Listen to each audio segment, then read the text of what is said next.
Okay, you should probably be able to hear me. I would think so. I don't do this enough. I forget. All this pressure in my head, I forget. I'm assuming that you can hear me. I'm just hooking up these, what do you call those things? Headphones.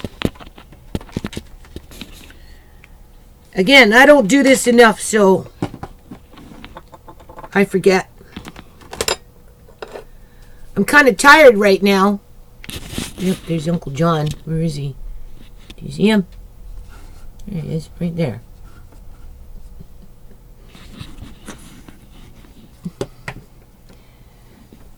I'm just moving along, people. That's all I'm doing here. I've been wanting to put up ShaMay's Monologue back from 2013. For a very long time now. It's 29 pages. So, I don't know. Can we hear anything?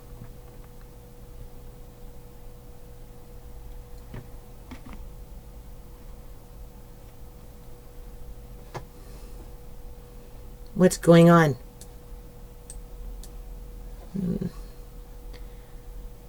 I don't have a second computer right now handy.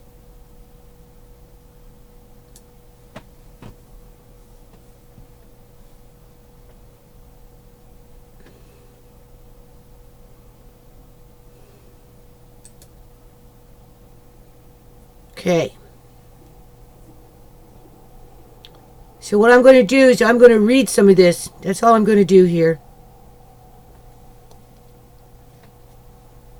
You should be able to hear this. I'm thinking you can.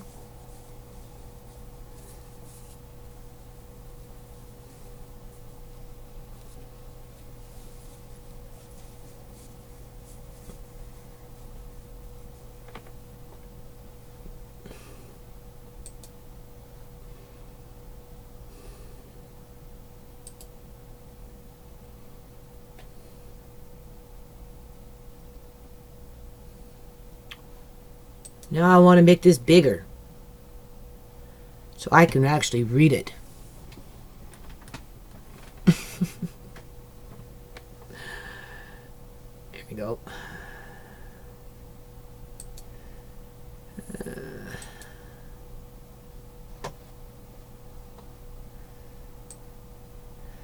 Okay.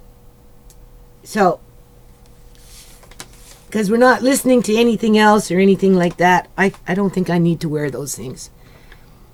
You should be able to hear this. You should be able to see this.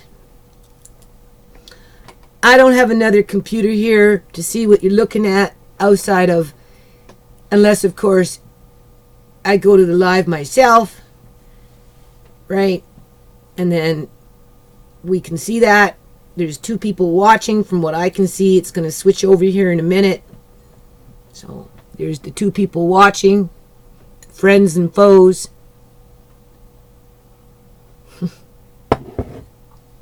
Okay.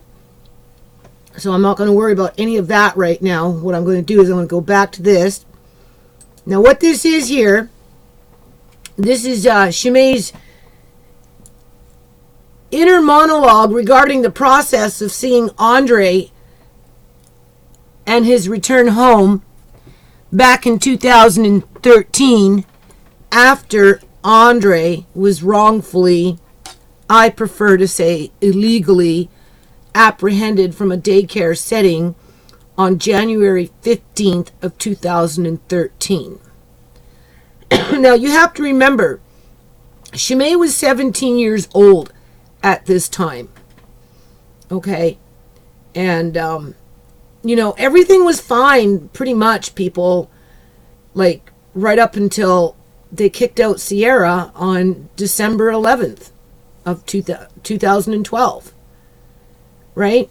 I don't know what the fuck was going on. All I know is I bought Sierra a brand new bed. I paid like $900 for it a week before she was basically illegally evicted from her home for not coming home. It was the social worker who did that. to teach Sierra a lesson.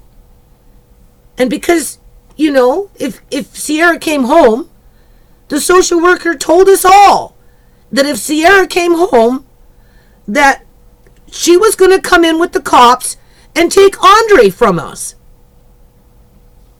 So Sierra chose not to come home because she wanted Andre to stay here.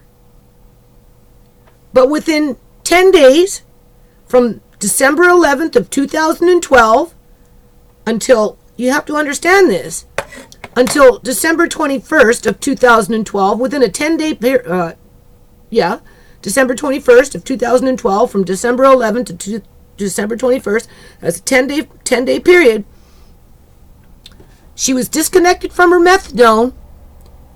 She was out on the streets homeless. She couldn't sleep in the brand new bed that I had just bought her, right? She wasn't allowed to come home because if she did, the cops were going to come in with the social worker and take out Andre for whatever reason, outside of, I don't know. She was accused of relapsing, but that was in August or something. Like, it just blew up so fucking fast. Out of nowhere. It just blew up, people. And within 10 days, somebody injected heroin into her veins, basically when she was sleeping, because she had no methadone. And when you're on methadone for 28 months, doing really well. I have videos of her being at a park event, looking really good. I have videos of her in September doing outside events, outside of businesses with Andre and the rest of the kids running around out there looking really good. So how it all came fucking crashing down in December, all of a sudden, out of the blue, like, I don't know, people. Other than the social worker had just gotten out of college, and this was her first apprehension, and it was like a fucking fix. She got off on it. And because everybody in the office was encouraging her to do it, her first apprehension, new social worker, just got out of college, right? We were fucking toast, people, right? And then after they kicked out Sierra, I'm on the phone with this social worker, and they're forcing me to put Andre into daycare. Okay, fine, whatever. I agree. I put him into fucking daycare. But because I said, well, gee, what happens if I go talk to a lawyer? Well, that was a big mistake on my part. Because Andre, I don't know, he wasn't even in daycare for a week. 4 or 5 days, that was it. And they just went in there and scooped him up. The first day is what ShaMay's started to write. This is a 17-year-old girl. Okay? She wrote this, people. All right? By herself. No coaching on my part. Okay? You tell me, first of all, what kind of 17-year-old writes like this? I swear, the public union sector does not like independent thinkers. They don't like people that have a voice outside of the collective union agenda. Okay? There are, and I've said this before, there are 400,000 provincial government employees in the province of British Columbia, Canada. That's just the provincial government. That's not the municipal governments, and that's not the federal government. Okay? Out of 4.6, I don't know, maybe 5 million people now in the province of British Columbia, Canada, there are only approximately 400,000 public union sector employees that are employed by the provincial government. And for whatever reason, they seem to think that they are the fucking epitome of what is right in our society, and all you have to do is look up Joan Duncan, okay, and her 15 fucking prescriptions with her psychotic this and OxyContin that and depressed this and psychoses that and in and out of the fucking hospital every 2-3 weeks for years and years and years and years and years as she's got her, disability pension and her retirement pension and her superannuation life insurance policy and her dental plan and this and that.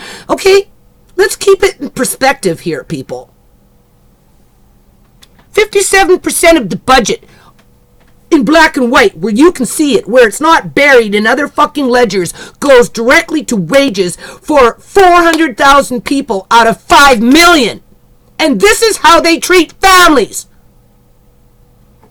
Because for whatever reason, they have the biggest entitlement mentality that allows them to do this, people. This is worse than the 17th, 15th century. Okay? With Robin Hood and freaking Little John. Alright? Because it destroys lives.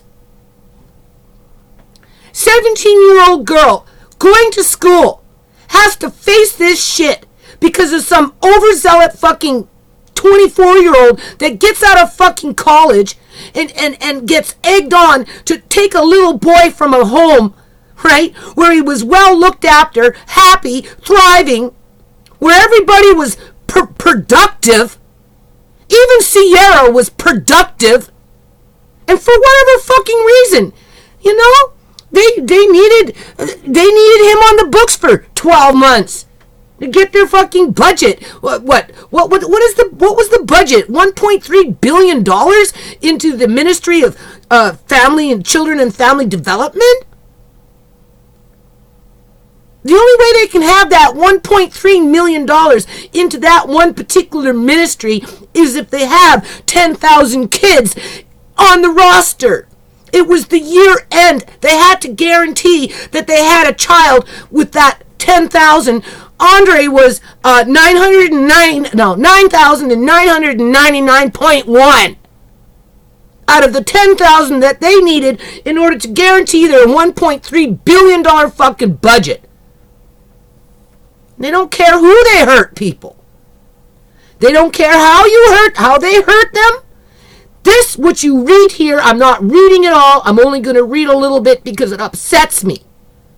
It upsets me to no end that my daughter was going into the school system. It was enough that she got fucking smacked when she was a little teeny weeny 5-year-old.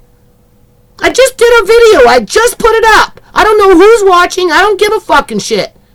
Okay? I'm between two worlds. The world that this is right now, the here and now, it's a bullshit world. There's nothing good about this world. So I don't care. I don't fucking care. Because ShaMay, my kids, they never did anything to any of these 400,000 fucking public union sector employees to deserve the way they'd been treated. All of a sudden, out of fucking blue, because it became a money grab. Oh, there's a little kid. Oh, he's easy to adopt. He's got curly hair. He looks white.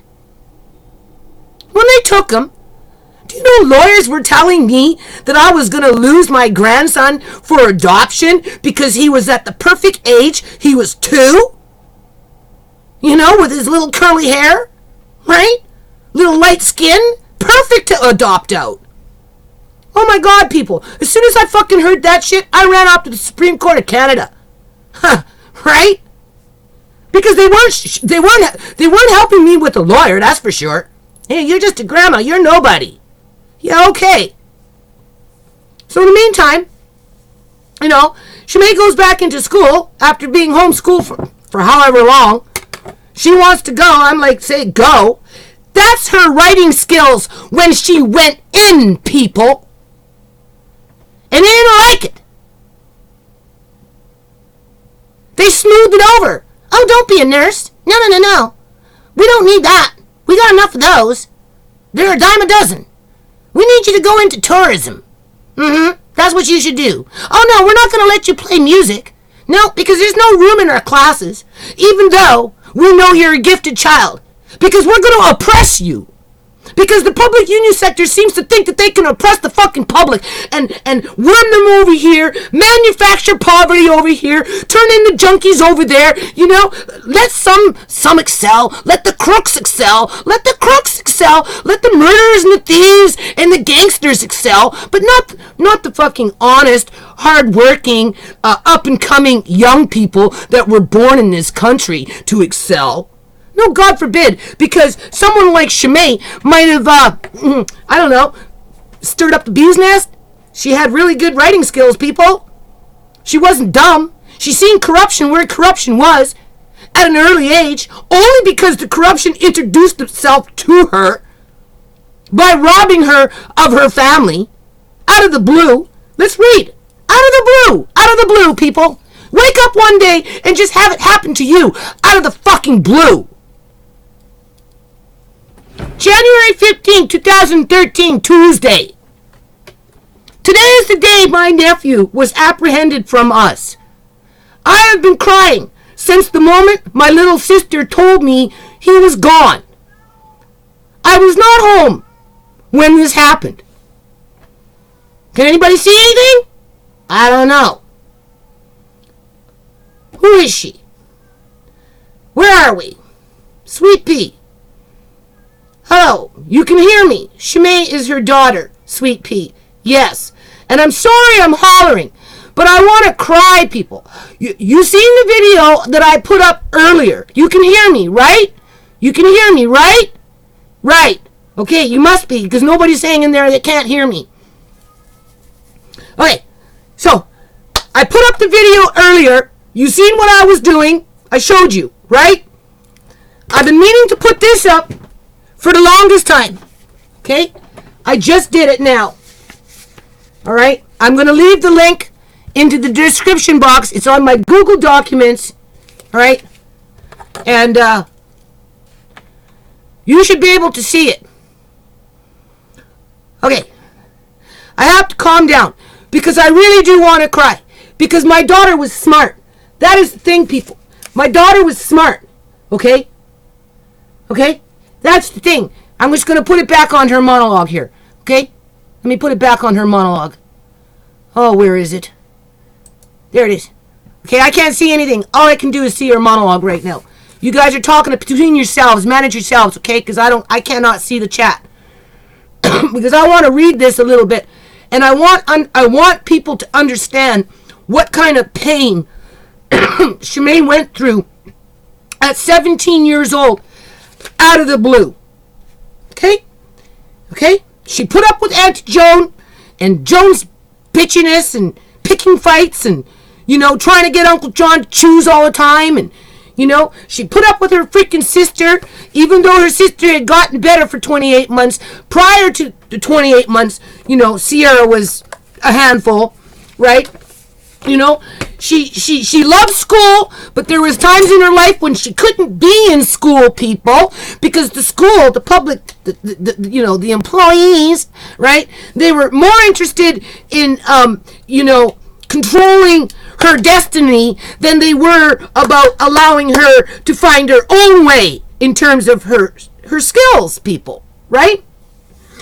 So, they oppressed her. They smacked her when she was 5 in kindergarten. I talked about that today in my video, right? I went to the principal. Oh no, your daughter's lying. I said, excuse me, she's 5 years old. She's not going to dig her heels into the ground and say, I'm not going to school, boo-hoo-hoo-hoo-hoo-hoo, because the teacher smacked me on my face. That's not just going to come out of nowhere after 9 months of being at school and being happy, unless it fucking happened.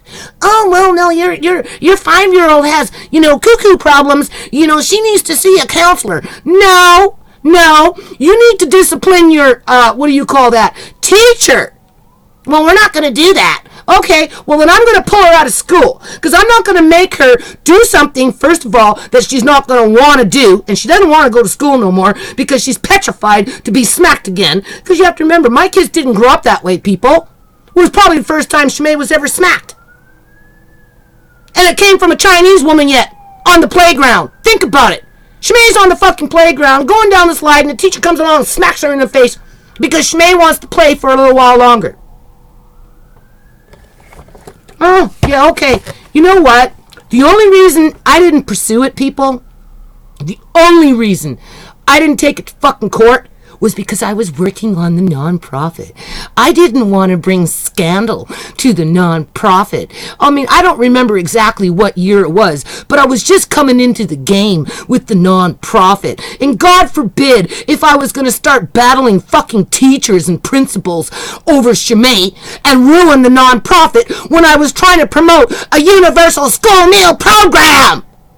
Think about it. Conflict of interest. So I let it slide, people. I just pulled out my daughter and brought her home. And then I gave her some time to forget. That's what I did. I gave her some time to forget. Huh? And then she, did a little bit of work, whatever. And then we moved. And then she wanted to go back. And she was in grade 1, grade 2 or something like that, right? So I said, okay, go, right? You've been away for a while now. You forgot all that bad stuff. It should be no problem. So she gets into grade 2. Now, maybe she wasn't exactly up to par in grade 2. And of course, the school system had to play that. Oh, she's a homeschool child. She's so far behind. Blah, blah, blah, blah. She needs this and she needs blah, blah. And I'm like, whatever. Okay, whatever. So she goes for a little while, and then, I don't know, we move again. That's when we moved into the apartments. And then she ends up in this other school, right? And I think by this time she's like going on like 12 or something. Like grade 5, right? And I don't know, she hooked up with this native friend. I'm telling you, people. And I don't know, this native girl had a lot of problems. And I don't know why ShaMay felt so loyal to this girl. But this girl got into trouble at school.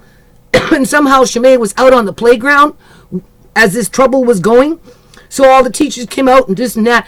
And, for the ones that watch my videos, for the ones that have seen ShaMay fighting off Julian, smiling. Well, the thing is, when ShaMay is under stress, that's what she did. She'd smile, right? If you were mad and she was nervous, she would smile. You would think that she was mocking you when in fact it was more like a nervous smile. Well, that's what was going on in grade 5 or whatever it was out in the field. And because, she was like, and next thing you know, they're calling me up and they want to fucking expel her from school for standing up for her native friend who was causing all this trouble. And they called me in and they wanted to suspend her for whatever. I said, you know what? Here's this. There's your suspension. Fuck you.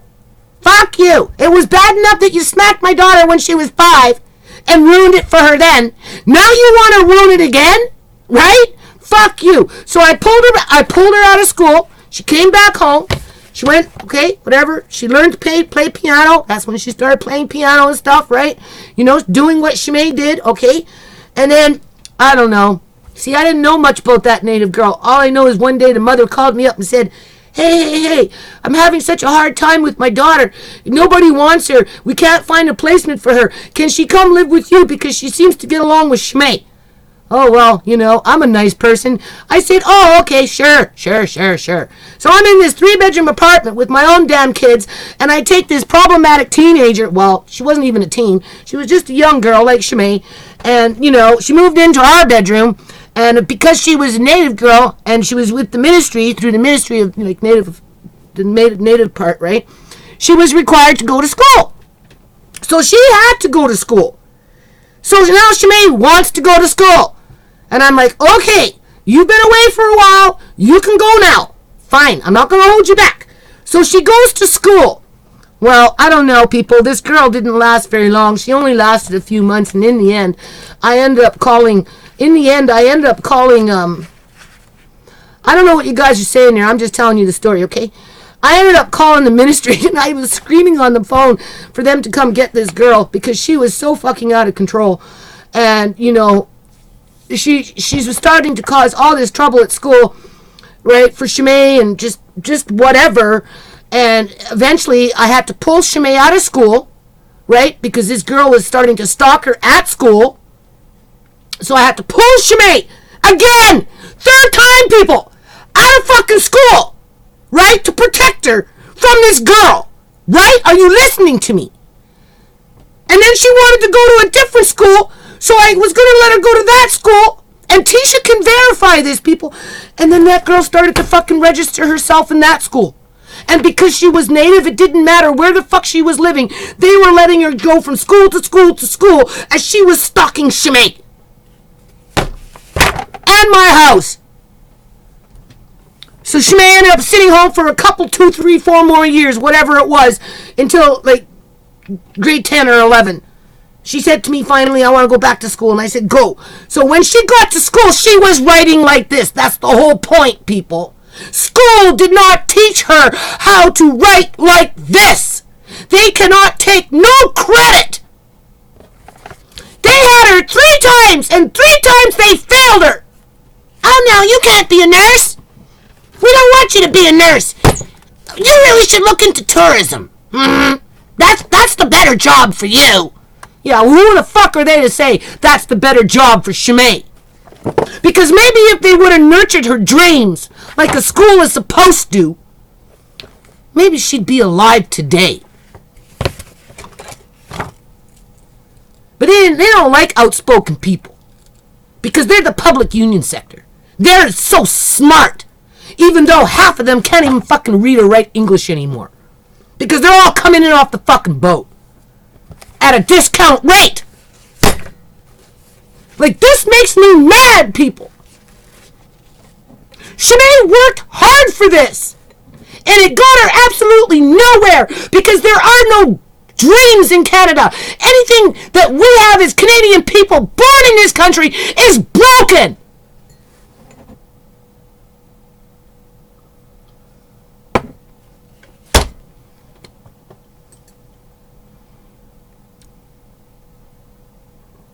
Yes, Lisha, crazy. Crazy. Don't have kids. They're not safe.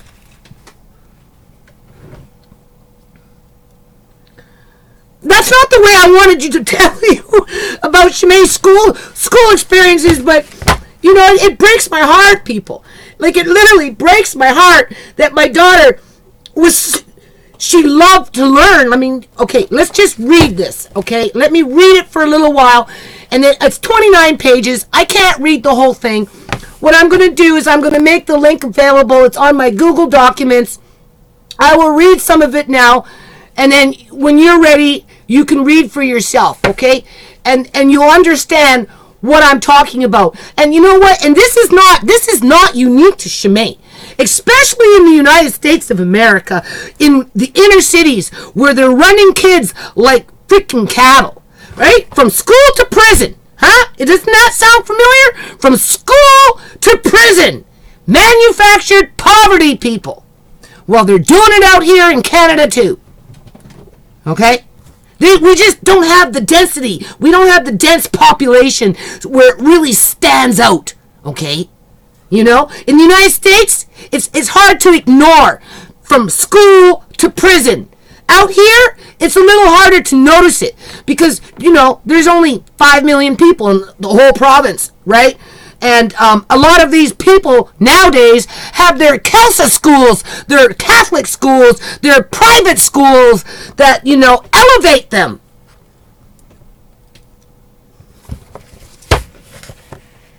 Okay. Yeah. All right, let me read this now. Let me calm down. Okay. Today is the day my nephew was apprehended from us. This was January 15th, 2013. I have been crying since the moment my little sister told me he was gone. I was not home when this happened. It was just another regular day. I woke up at 7:30 a.m. to get ready for school, ate a small snack, and started walking up the street. I went to school feeling as if something was off, and I did feel in my gut that something bad was going to happen. But I continued on with my day. I got out of school at 2:35 p.m. where my boyfriend picked me up. That was Freddie. From there, we went to the gym for 3 hours. I'm pretty sure it was Freddie. For 3 hours, and then we walked to my house. When we got to my house, we were laying on the bed for about 20 minutes. My conscience kept telling me that I was going to find out something that would create a sense of sadness and pain and would change everything. My house was so quiet. It was unusual. All day I was feeling like something horrible happened, but obviously I did not know what it was until my younger sister told me. Tisha walked in as Freddie, my boyfriend, right? and I were resting on the bed. Tisha sadly uttered, hold on. Ooh. Tisha sadly uttered to me, Andre was taken away today. I said, what? No, he was not. Stop kidding, Tisha. It's not funny. Do not play around like that, Tisha. Do not play around like that. Tisha replied, I am serious. I am not playing around. He was taken away today at daycare. I just had a nervous breakdown. Mom is so upset. You should go upstairs and talk to her. When I say that Tisha was not joking around, right then and there, I felt the most excruciating pain throughout my body. I felt like someone had put my body through a meat grinder. My heart was beating so fast that I was feeling it thump through my chest. I started to breathe heavily, my eyes were throbbing, and I began to shake. I waited for Tisha to shut the door so I could really let it out. Once Tisha shut the door, I had an explosion of untamable tears run down my face like a fast river. I could not control myself. Andre, my nephew and son to me, had ripped apart from me and the family so carelessly. My boyfriend was trying his best to comfort me. All he could do was hold me tightly and have me grieve in his arms. The fact that I had put Andre to sleep the previous night was the cherry on top to my pain. Andre was so comfortable in bed on January 14th, 2013, Monday. He had his Tata bottle while snuggled close to me and held tightly in my arms. We read Dr. Seuss books as Andre loves to read before he sleeps. When we finished reading, we were laying closely together, his head nicely placed on my chest, his arm on my stomach, my arms wrapped around him, and the blanket on top of us. I watched Andre as he fell asleep. He looked like an absolute baby angel. He looked so content and at peace. And he fell asleep. After he fell asleep, I kissed his head and then his forehead, tucked him in, and said, I love you, baby. Sweet dreams. I never even got to say goodbye to Andre. Nobody got to say goodbye to Andre. Tisha never got to say goodbye to Andre. Marcaine never got to say goodbye to Andre. ShaMay never got to say goodbye to Andre. Uncle John never got to say goodbye to Andre. I never got to say goodbye to Andre. And his mother had already been turned into a fucking junkie by this time.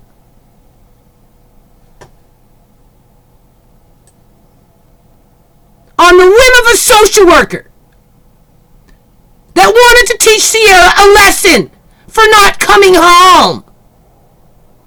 It wasn't because she was doing drugs, people. It was because she wasn't coming home as she should have been. She was taking advantage of the family. And that social worker fucking twisted it around and wanted to get her first apprehension under her fucking belt as her teammates were rooting her on, cheering her on. Come on, you can do it. Come on, come on. Don't worry. The government's got your back. The government's got your back. Are you listening? From school to prison.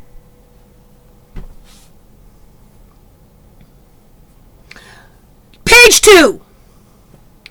My mom had shown me a video of Andre in the morning of the day he was taken away. He was sitting in the computer chair with his cars lined up on the desk as usual. He was watching a baby video, being as happy as can be, calling out dog, one. Andre was just coming in to his language skills. Sierra had this bad habit of talking to Andre like a baby. I used to tell Sierra, you can't be going, oh, beep, beep, beep, beep, beep, oh, it's a beep, beep, beep, beep, beep. You know, you need to talk to Andre like with the normal voice so that he can start mimicking normal words. But Sierra had her own relationship with her own son and was very playful with Andre. So Andre at 28 months was just coming into his words, which is normal. And other things he identified. He looked like he was going to be another. It looked like it was going to be another regular day. Doesn't that sound familiar? Right? I hear ShaMay's singing to the baby in Tisha's room at 6:30 in the morning, and by 10 o'clock that morning she's dead. What happened to the regular day, people? I know I'm hollering. I've been putting this off, though. I've been wanting to do it, but it tears my heart out. It tears it out. When I was talking to my mom, I asked her why they took Andre away. She told me that the social worker, Christina Miller, did not tell her why, even though my mom requested information. The way Andre was apprehended is as follows. This is written by a 17-year-old who had been kicked out of the fucking school system, basically smack, 3 times. So the school system cannot take any responsibility for the way she wrote at 17 years old.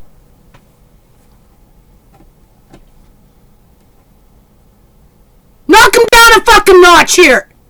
They're not that important. For as much money as they suck out of taxpayers, what the hell do they produce? Death and mayhem and injury.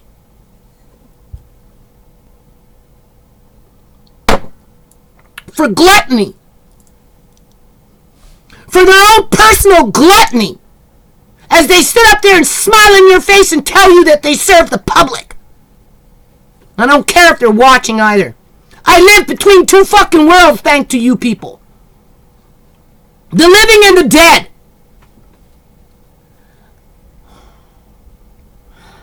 My mom took Andre to daycare as Tisha and Jumi being a family friend of ours. Tisha had already did a security check. Now, Tisha is younger. Tisha is younger than ShaMay. She would have been 15 years old. You'll tell me what 15-year-old has to have a fucking security check. A security check at 15 years old after she basically helped to raise Andre since he's been born for 28 months. How does that work, people? And paid, and she had to pay for the security check. A fee of $20 to volunteer along with Jumi. Oh yeah, because now that Andre was going in daycare, we were trying to be copacetic and offer help. Oh well, we'll volunteer if you guys go for a walk. We've got these young, healthy teenagers that will help you with these rambunctious little kids. No problem. You need us to do a security check to just come to the fucking daycare? Well, I guess the 15-year-old has to do a security check. Do you see how they were criminalizing my kids? You wake up one day and they just start criminalizing your kids?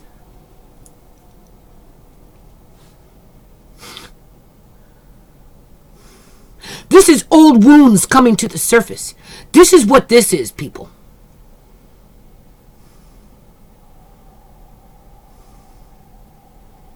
And a few other friends who were going to volunteer. This is important because this is what we were going to do. We didn't know that Andre was put into daycare so that they could take him a few days later.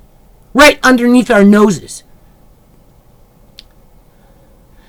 Tisha had already did a security check and paid a fee of $20 to volunteer along with Jumi and other friends who were going to volunteer at this same daycare that schemed with social services to separate Andre from his family. Tisha and Andre arrived at the daycare, although Tisha had taken Andre to daycare every other time and never left his side from the time they arrived at daycare to the time they left. Because, first of all, for the first couple 2-3 days, Andre was with us all the time. He was a very well looked after, pampered little boy. He had his mother that doted on him, right? And Sierra was a very good mother when she was on her methadone. He had Auntie ShaMay, who doted on him. He had Tisha, who doted on him.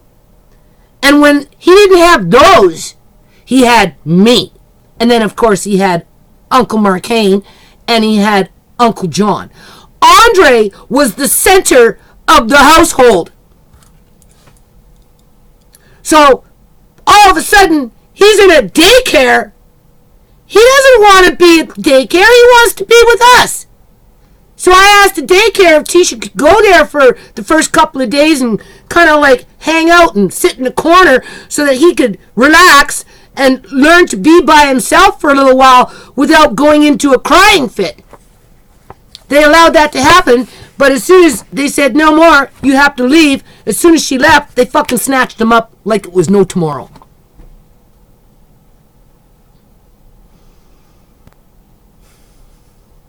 My mom said to Tisha that it would be okay if she went for a walk for 30 to 45 minutes with Jumi this time to give herself some space, and because my mom knew the woman who was in charge of the daycare did not want Tisha there. My mom let the woman who was running the daycare know that Tisha was going for a walk, in which the woman gladly agreed for this to happen. She spelt woman wrong. I don't know what's going on in the chat. You guys duke it out. So my mom leaves the daycare to go and do what she needs to do. The woman who is in charge of the daycare goes up to my sister and says, "Okay, Tisha, you can leave now." Tisha said, "Okay." As soon as Tisha walked out the door, the woman who runs the daycare called social services, where they then came in and took Andre away. So the minute Andre is left in the daycare by himself for 30 fucking minutes, they run in there and snatch him out of there. Ironically, not only did I feel as if something badly unexpected was going to happen, but also my mom said that Andre felt it too. My mom expressed to me that Andre did not want to go to daycare. She continued to tell me that when she got there, he looked at her in dismay and was reluctant to her leaving. Andre did not want his Nana, my mom, to leave him there. She told me he was calling her and looking at her as if he knew something wrong was going to happen, and unfortunately, it did. Okay. I've been a wreck since I was told this a couple of hours ago. Knowing my nephew is nowhere near us, not knowing if he is okay, knowing he is with complete strangers who do not know anything about his personality, his needs, and what he likes, knowing he is crying and screaming right now, but we are not there to bring him home, not knowing if he will ever be home again, and not knowing if we will ever see him again. She's 17 years old, people, in school, trying to bring in good grades so she could be the best that she could be and be a productive member in our society. And they don't like it. That's not the agenda of the public union sector. Everything I look at reminds me of Andre. All it does is create more tears in my eyes. I took a bath earlier today. I cried in the bath because the bath reminds me of Andre, as I bathed Andre and had baths with him. Eating food reminds me of Andre because Andre helped to cook food and ate it with me. I look at the wall and the wall reminds me of Andre because he touched the wall. I watch TV and the TV reminds me of Andre because Andre would always watch TV with me. Laying in bed reminds me of Andre, because just last night I was laying in bed with him, reading books and putting him to sleep. Even looking at the light bulb reminds me of Andre, because Andre would have me turn on the light.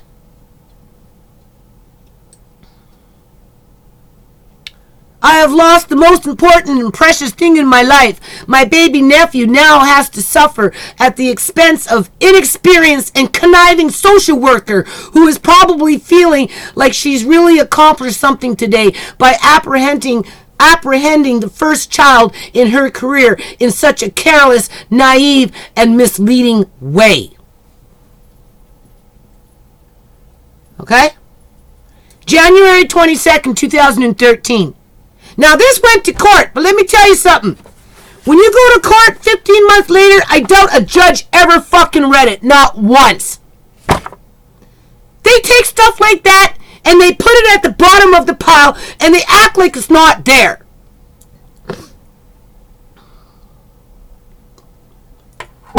I told you, you can write 1,000,000 words and they will ignore it.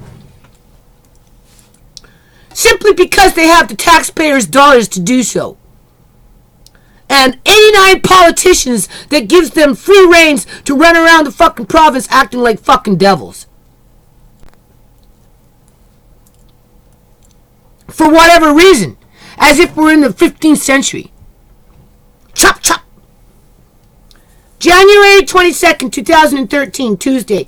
Where are we with this? We got 5 people watching. Okay. Is it still working? Who took them? Social services. I don't see the chat moving. What's going on? Did I scare you away?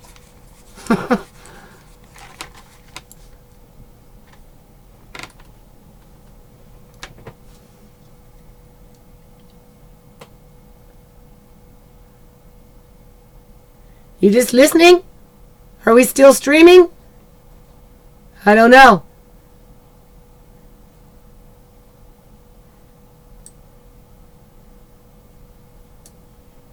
I miss why they took him. I don't know why they took him. Nobody knows. We never got an answer. We never got an answer, people. They took him wrongfully. Lawyers like to call it wrongfully. I call it illegally because it was done illegally because there was no grounds to take Andre. All right? What was happening was Sierra, his mother, right? She was going out more and leaving Andre with us more often. All right? She wasn't doing drugs, people, because if she was doing drugs, you would see it. All right? But I guess, you know, in those days, Joan was still living with us. And Joan was, like, causing lots of... that's John's wife, right? She was causing lots and lots and lots and lots of fucking arguments. So anyway, you know, Sierra would go and help her friends paint a house or move things or just whatever. So, but I was getting tired, people, because I was dealing with Joan and her nonsense, you know, the yard, just, and so anyway, I don't know how the fucking social workers showed up, but anyway, it was mentioned that she was going out and we were, you know, having to look after Amari. I'm sorry, Andre, right? And I don't know, I guess she admitted to relapsing in August or something, okay? And because she relapsed, the social worker grabbed onto that and then started twisting things around. But ultimately, it was the fact that Sierra wasn't coming home that the social worker said, if she doesn't come home, let us know. Stupid me. I let them know. And then that's when the social worker gave Sierra the ultimatum. She said, she came to my house, Sierra called, the social worker said, if you come home, we're taking Andre away with the police.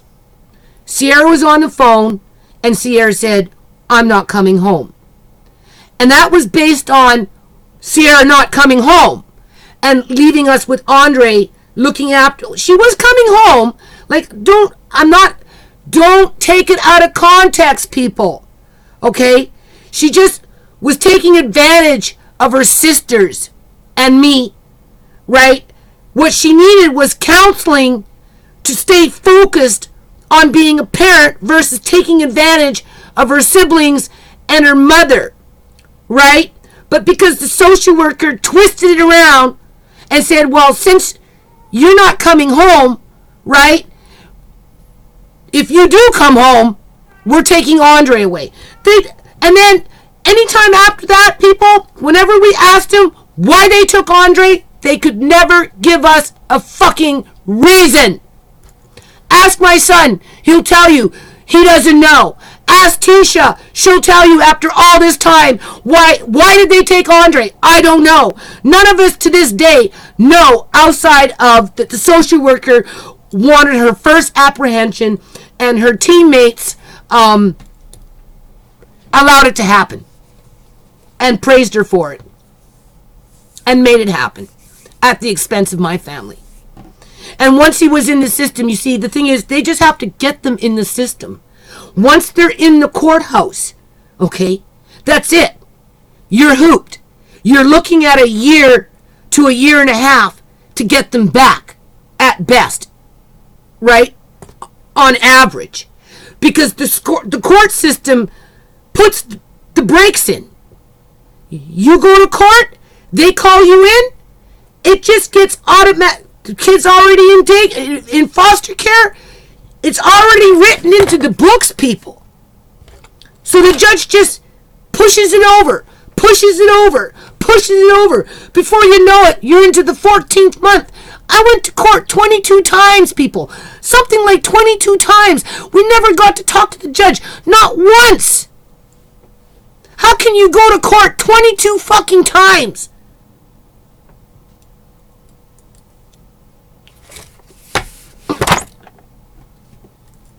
I was told that I actually had custody of Andre halfway through the bloody process.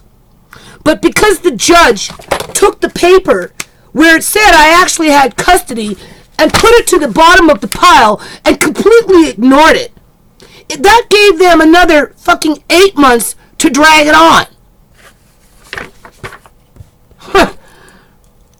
Right? Do you understand what I'm saying? It's a game. It's a game with them, people. Right? And because they changed at the time, when I filled out my application for Andre, I put in an application for custody under whatever act. There's 2 acts. There's the one that the social workers work under, and then there's the Family Relations Act. Right? And because I came in, because I did talk to a lawyer, and the lawyer said, this is what you do. You go around the courthouse and you put an application in for custody. Although I've been wanting custody for a long time, right? So I went off and I did that. But what happened was, as all this was going on with Andre, for whatever reason, a judge did tell me that I actually had custody, but because the provincial government changed the legislation and took the word custody and switched it over to guardianship, it bought them more time, the social workers. It bought the social workers with the judge to shuffle shit around, people, and drag it out for 15 months. With never giving us a reason as to why he was taken outside of. And then when you say, you stand your ground and say, well, no, you kicked out Sierra, you gave her an ultimatum, they'll turn around and say, oh, no, we didn't. No, that's not what happened. But that's what happened. And of course, ShaMay's not here anymore. That witness is gone. Just like she's not a witness to Uncle John anymore. Right? You only have me. Because ShaMay was participating with me, going into these appointments with these social workers as they were trying to turn ShaMay against me. Right? Because they pit one against the other. It's just crazy shit, man. But by this time, Sierra, well, like I said, within 10 days, Sierra was a junkie. So with that, you know, it was hard to stay focused, right? And they played the court game 22 times later, however long it was. Like 22 times, I'd have to go back. 22 times going back and forth, back and forth, back and forth, as they ignored that apparently I did have custody, but the judge ignored it, right? Then they used the fact that the government came in and turned the word custody into guardian, and because it was guardian, all of a sudden all the judges were confused and they had to figure it out, which bought them more time to keep Andre in foster care. That's not my responsibility, right? It's not my responsibility that you got to figure out the difference between the word custody and guardianship, but they used it to their advantage to keep Andre in foster care for another fucking 8 months. That's what happened. And then when it came time for the trial, right? Because I was holding out for the trial because I wanted to know why the fuck they took him. I wanted the judge to know how they took him illegally and they had no right to do it. I wanted the judge to know what they did to my daughter within a 10-day period from being normal to being a junkie, right? As she never got to sleep in the brand new bed that I bought her, people. To see my daughter healthy and so vulnerable, to see her crash, spiral down into this fucking monster that's never recovered is like I said, you walk between two worlds. You walk with the dead and you walk with the living. This is what the Canadian fucking government has done.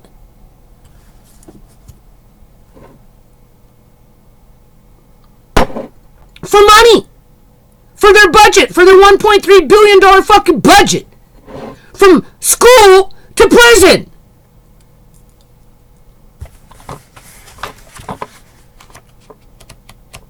Yeah, I showed up for every fucking court date. Every court date. You read this. Well, after I post it, my whole family was showing up. Right? And they were lying through their teeth. Even the judge was lying. Like I said, I was walking out the door. He made sure he told me I had custody. I don't know how the fuck I had it, but I had it. But he said, you have it. But he hid it, people. He hid it. It was at a case conference. And because I didn't have a lawyer, I went in by myself into the case conference. They didn't allow me to bring anybody in with me. I had to go in by myself.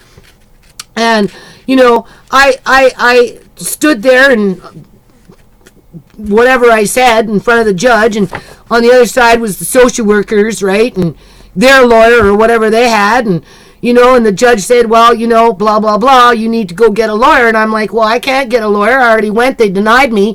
He says, yeah, well, you need to, but just so that you know, you do already have custody. And even then they dragged it out for fucking months. And then when it came time for the trial, then they all of a sudden came to me with this great grand fucking deal. This new program, which turns out is not a new program. It's an old program that they've had forever that basically takes grandparents and sets them up to be foster parents on a 2-year contract. And if I didn't agree to that 2-year contract and get my grandson back right away, people, I was warned that Andre would have stayed in foster care for another 6 months to a year. And he had already been in foster care 15 fucking months. What would you do? Like shady shit, man. They didn't want to go to trial because they knew what they did was wrong. But I didn't want Andre in foster care for another 6 months to a year. So I took the deal. Right? And I'm stuck with it. And you know what? I would have left Sleeping Dogs Lie, people. I would have. Okay? You watch my videos. I haven't talked about this shit in a long, long, long time. But the corruption doesn't start and stop with, Child Protection Services? Like I said in my last video, it's this ministry, this cell in this ministry, couple of cells, ISIS cells in this ministry over here. You got these pockets within these different ministries that fucking do this shit. And because people are afraid to speak out and put it in writing, right? Because they're afraid of the retaliation. They're afraid of being murdered. They're afraid of losing their kids. Whatever it is, they're afraid of. Because these people retaliate. Doesn't matter if they're working in the healthcare system. Doesn't matter if they're fucking social services. Doesn't matter if it's the financial department in terms of welfare, right? They retaliate. But what you gonna do? You want to be a sitting duck, be kicked around for the rest of your life? See half your kids fucking... It's already happening from... What is it called? What is it called? From school to prison. Because there's not enough people talking out about it. That's why. Okay. I don't care. Where am I?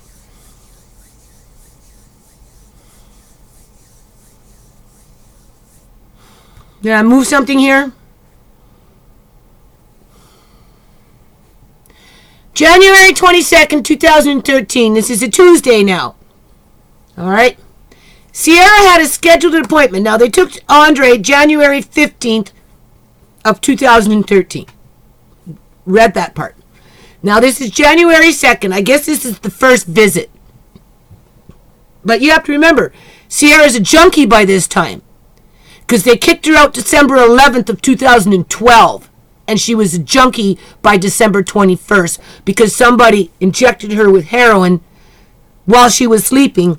Because she was homeless with no resources and completely disconnected from her methadone. Because she wasn't allowed to come back home for not coming home. Sierra, so by January 22nd, she was a full-blown fucking junkie, people. Social worker got what she wanted. She had her excuse. Sierra had a scheduled appointment to see Andre on this date. I had talked to her a few days before about being able to visit Andre with her. And she was more than happy for this to happen. But I needed to contact Christina Miller to make an appointment. I contacted the ministry office on Tuesday morning at 7:30. I asked the receptionist if my little sister Tisha and I could schedule an appointment to see Andre with Sierra, at which time she referred me to Christina's office line, where she did not pick up. I left a message on Christina's answering machine asking her to call me back as Tisha and I wanted to visit Andre. Now you have to remember, Andre has been with us every day of his life, all day long, since he was born. And then, boom, all of a sudden, gone, and my kids are begging to see him. A few hours went by and still no call back. I called Christina's office line back, where it went straight to answering machine. It was around 10 a.m. at this time. I then called back one last time at 10:45 a.m., but it still went to the answering machine. After not getting a call back from Christina, Tisha and I still wanted to see Andre. So we left the house at 11:17 a.m. to make Sierra's appointment, which was at 12 p.m. to see Andre. When we arrived at the office, the receptionist told us to sign our names in. I asked her if Andre was in the building, and she said yes. He is in the other room with Christina and the foster mom. I was feeling agitated and anxious, as I knew Christina would not allow us to see Andre. I was thinking in my head, this woman better let me see my baby nephew.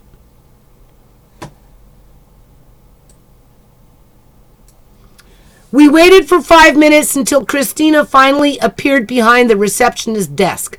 I told her that Tisha and I were Andre's aunties and that I left a message on her answering machine as well as called her 3 times to schedule an appointment to see Andre. Christina had told me that Sierra canceled the appointment and that we would not see Andre. I was furious and hurt. Cortisol, brain damage, age 17. The brain is still developing up until age 25. What's the best way to cause brain damage in developing brains is called, trauma, stress, psychological abuse, right? Just fuck with their heads. After she said we could not see Andre, I asked her if he was in the building. Christina said yes, we're in a meeting.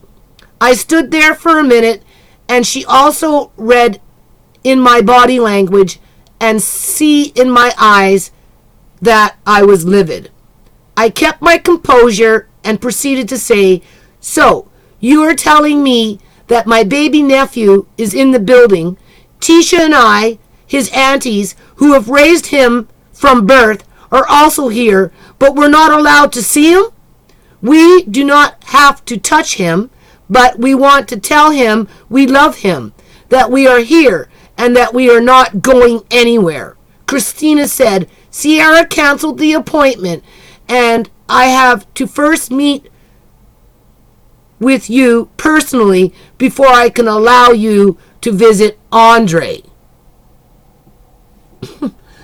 Tisha and I were so pissed off because Christina knows nothing about my nephew, and we felt like she was holding him hostage from us as she was higher authority and rubbing in our faces that she has our baby and there is nothing we can do about it. I then went ahead and scheduled the personal appointment for the next day, Wednesday at 1 p.m. Page 4, January 23rd, 2013, Wednesday, the next day. Tisha had decided not to participate in the personal appointment with Christina as she is upset and not ready to see Andre yet.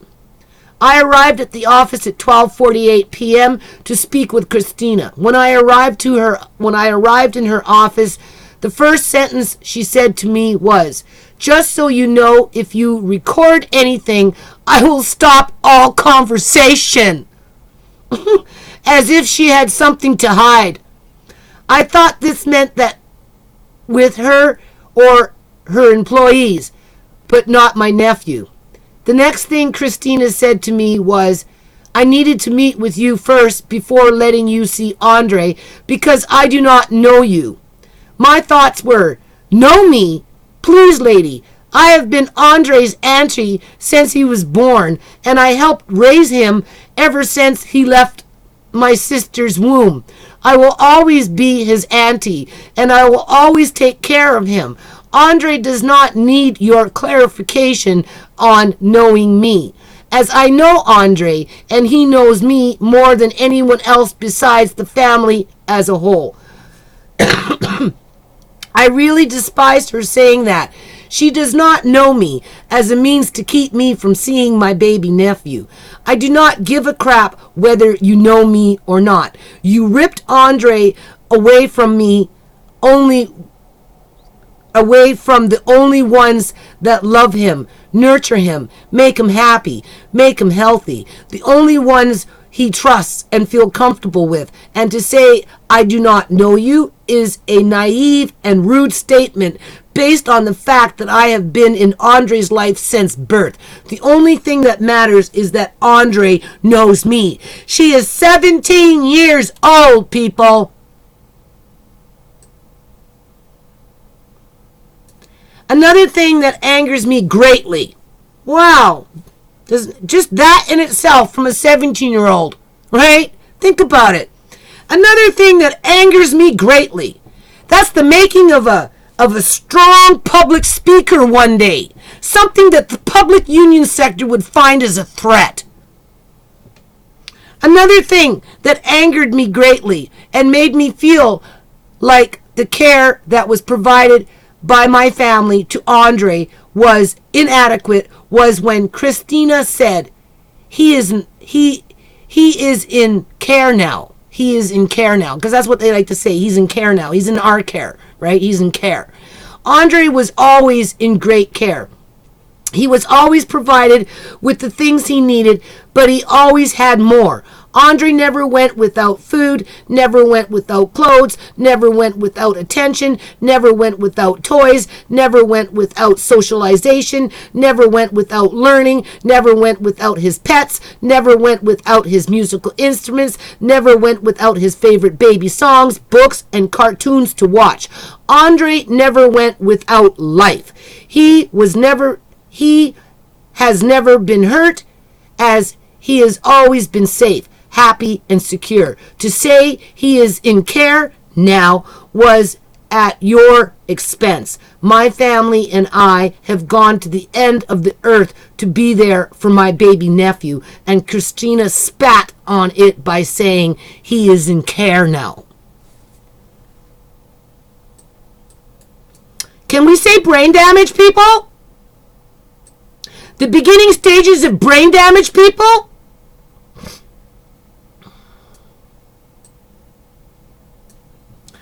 I get frustrated and angry speaking with Christina because she was talking to me like she knew every single thing about Andre, when in fact she knows nothing about what he likes, what he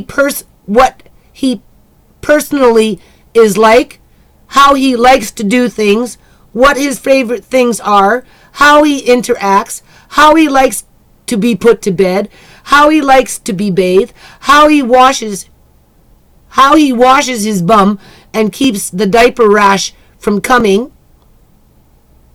as he has sensitive skin, and him in general as the baby he is. Andre didn't get a diaper rash until he was in foster care. And then that diaper rash inflamed his penis so bad that we had to call the cops, people, because Sierra seen it. It was beet red. And it scared the shit out of Sierra. And when she came home and told me, I called the cops. And then the cops went and did a wellness check on Andre. And he had only been in foster care for 3 months or 3 weeks. 3 weeks or something like that. 3 weeks. 4 weeks. And then this foster care parent took him off with some doctor, gave him some cream. She for a whole fucking 15 months going like this on his penis and made it so it retracted all the way down. So that by the time I came back, it was all the way down. It scared the pants off me, people. And of course, I didn't carry on with that practice. And after a couple of months, it fused itself back, as it should have always been. That's something that boys do on their own as they go into adolescence. It's not something that people should be doing for them as little babies.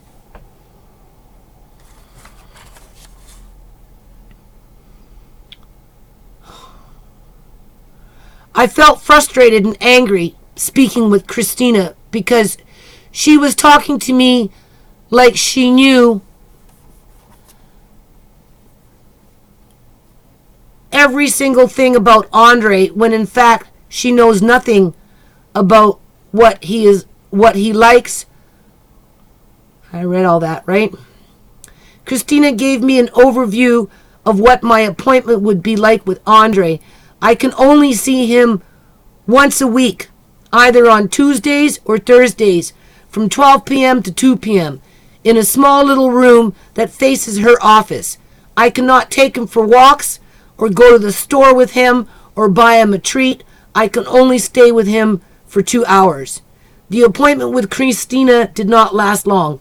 The duration was approximately 20 minutes in length, in which time she educated herself on whatever she wanted to know, and we went ahead and scheduled a visit for the next day, Thursday, to see Andre, which was also the day of court. Yeah. The day of court, she's scheduling an appointment with us, or with ShaMay. January 24th, 2013. This is a Thursday. page 5. How are you guys doing in there? Yeah, you're going to have to read this after the fact because there's 29 pages, okay? I'm not going to read the full 29 pages, but I'm going to link it to my Google Documents. And when you have time, you can read it for yourself, okay? Because it's very unjust, okay? There's no rhyme or reason for what happened to have happened, people. The day of court, but also my first time seeing Andre since the night before he was taken away, I only had that image of me putting Andre down to sleep. It was the night of January 14th. Andre and I were snuggling close to each other in his room on the bed. Now remember, ShaMay gave up her room upstairs and went downstairs so that Andre would have a room, because that was one of the requests from this social worker after they kicked out Sierra. I bought Sierra a brand new bed. I paid $900, whatever the fuck it was.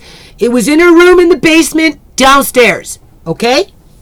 ShaMay was upstairs in her room, happy, okay? Going to school, right? Very content to be where she was. All of a sudden, Sierra's kicked out of the house, right? Never got to sleep in her bed. Turned into a junkie within the 10-day period. And then, because she was not looking after Andre anymore, I had to prove to the social worker that I had a room for him. So I had to say, ShaMay, you have to leave your room. I know you don't want to, because Tisha was still too young at the time, people. Tisha was in her room upstairs, but she was 15, right? Tisha was 15. ShaMay was 17. I asked ShaMay to go down because ShaMay was older, right? So ShaMay went downstairs. Plus, Uncle John, by this time, had to come upstairs. So Tisha ended up going downstairs too, because Joan went into long-term care. So Uncle John couldn't be downstairs anymore. So now I've got Andre upstairs and Uncle John upstairs. So actually, I think the girls kind of moved down together pretty much at the same time period. Because Joan went into long-term care in December of 2012. And Uncle John wasn't capable of being downstairs by himself. So they both went downstairs. Otherwise, it would have been, I don't know. Anyway, ShaMay gave up her room for Andre. That's the point. And she went downstairs, and that's how she ended up in Sierra's room. So when you see that video of ShaMay looking all depressed, right, with her running through the house, going on into the bedroom there, downstairs in the basement, with Sierra all drugged out, that's because that room used to be Sierra's room before she was turned into a junkie. Like, they're just fucking stupid, man.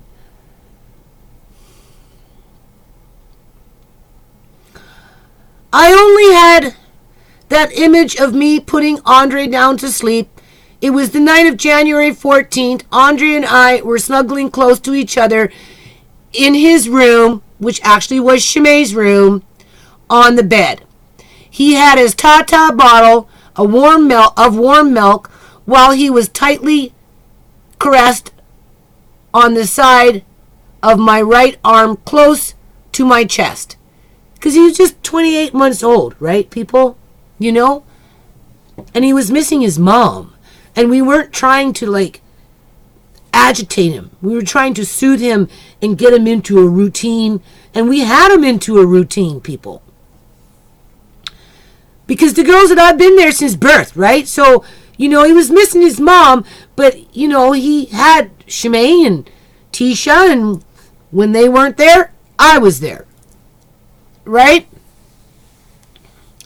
He chose 2 books to read, as he likes to read with us before he sleeps. He chose The Cat in the Hat by Dr. Seuss and You Want to Fly a Jet by Dr. Seuss.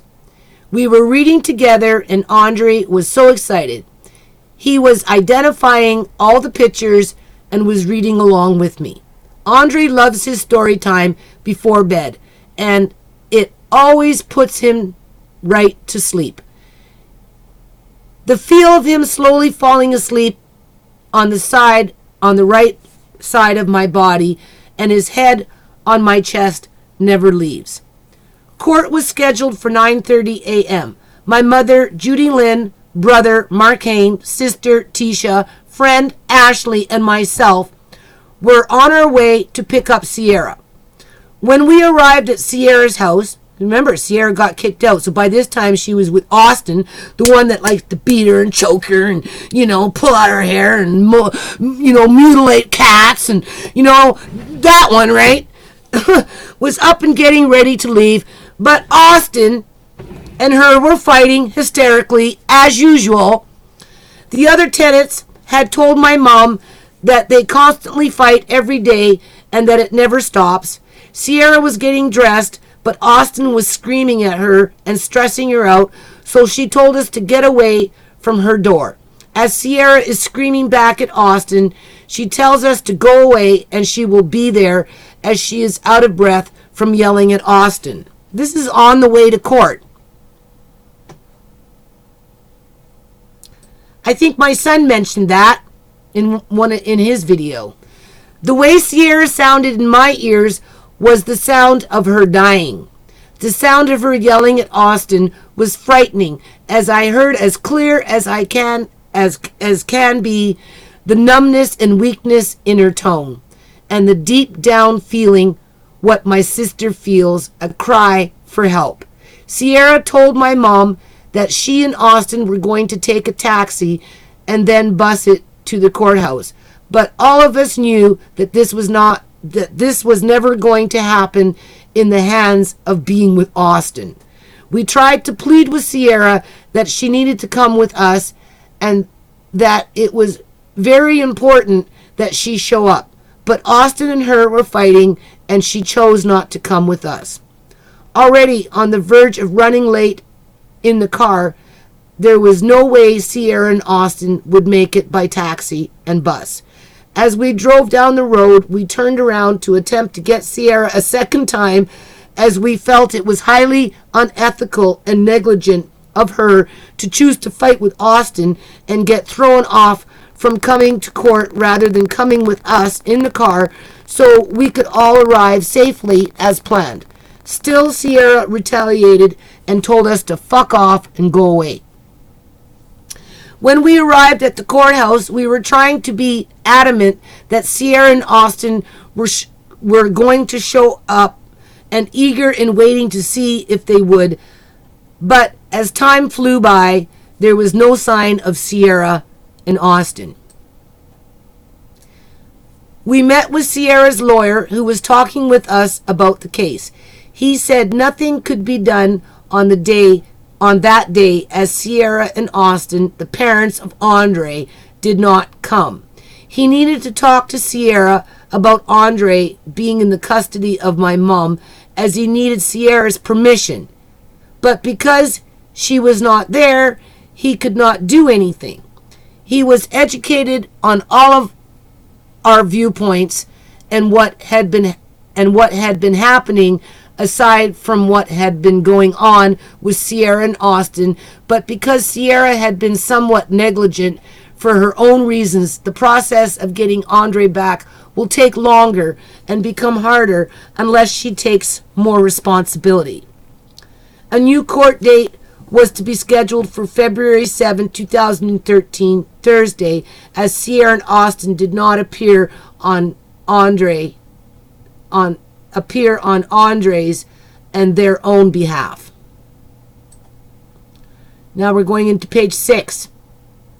After court, we went back to pick up Sierra for the appointment that she and I had with Andre, but she was not at her home when we arrived, and she had no means of contact information at this time. My mom drove me to the ministry office to see Andre. and I arrived there at 11:45. As I was waiting, the time came near to see Andre for the first time since he was taken away. I found myself to be crying before he even appeared. I felt faint, and as I was panicking from all the thoughts of how he was being cared for, if he was getting everything he needed, how he sleeps at night, how he looks, how he would sound, if he would even remember me, the family, his pets, and how much I just wanted to see and hear his voice already.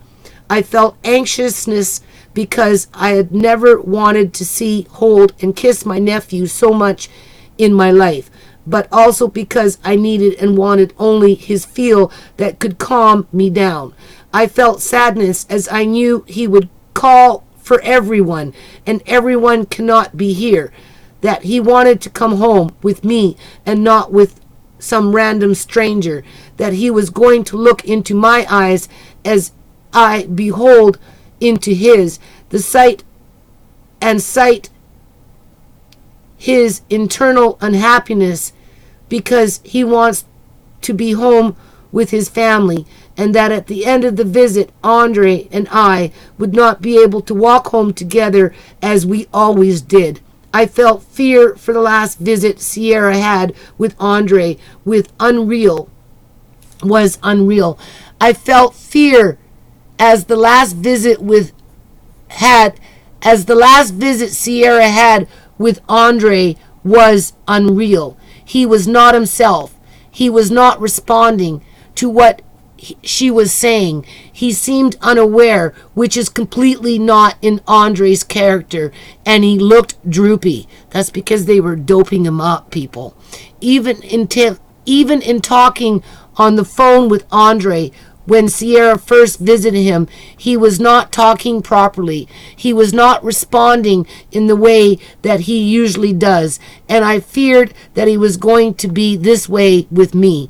I felt immense happiness to see and interact with my baby nephew, to play with him, sing the songs we love, dance, tell him that we all love him, and finally be in the presence of my nephew where I could physically feel him, look at him, kiss him, and hug him dearly.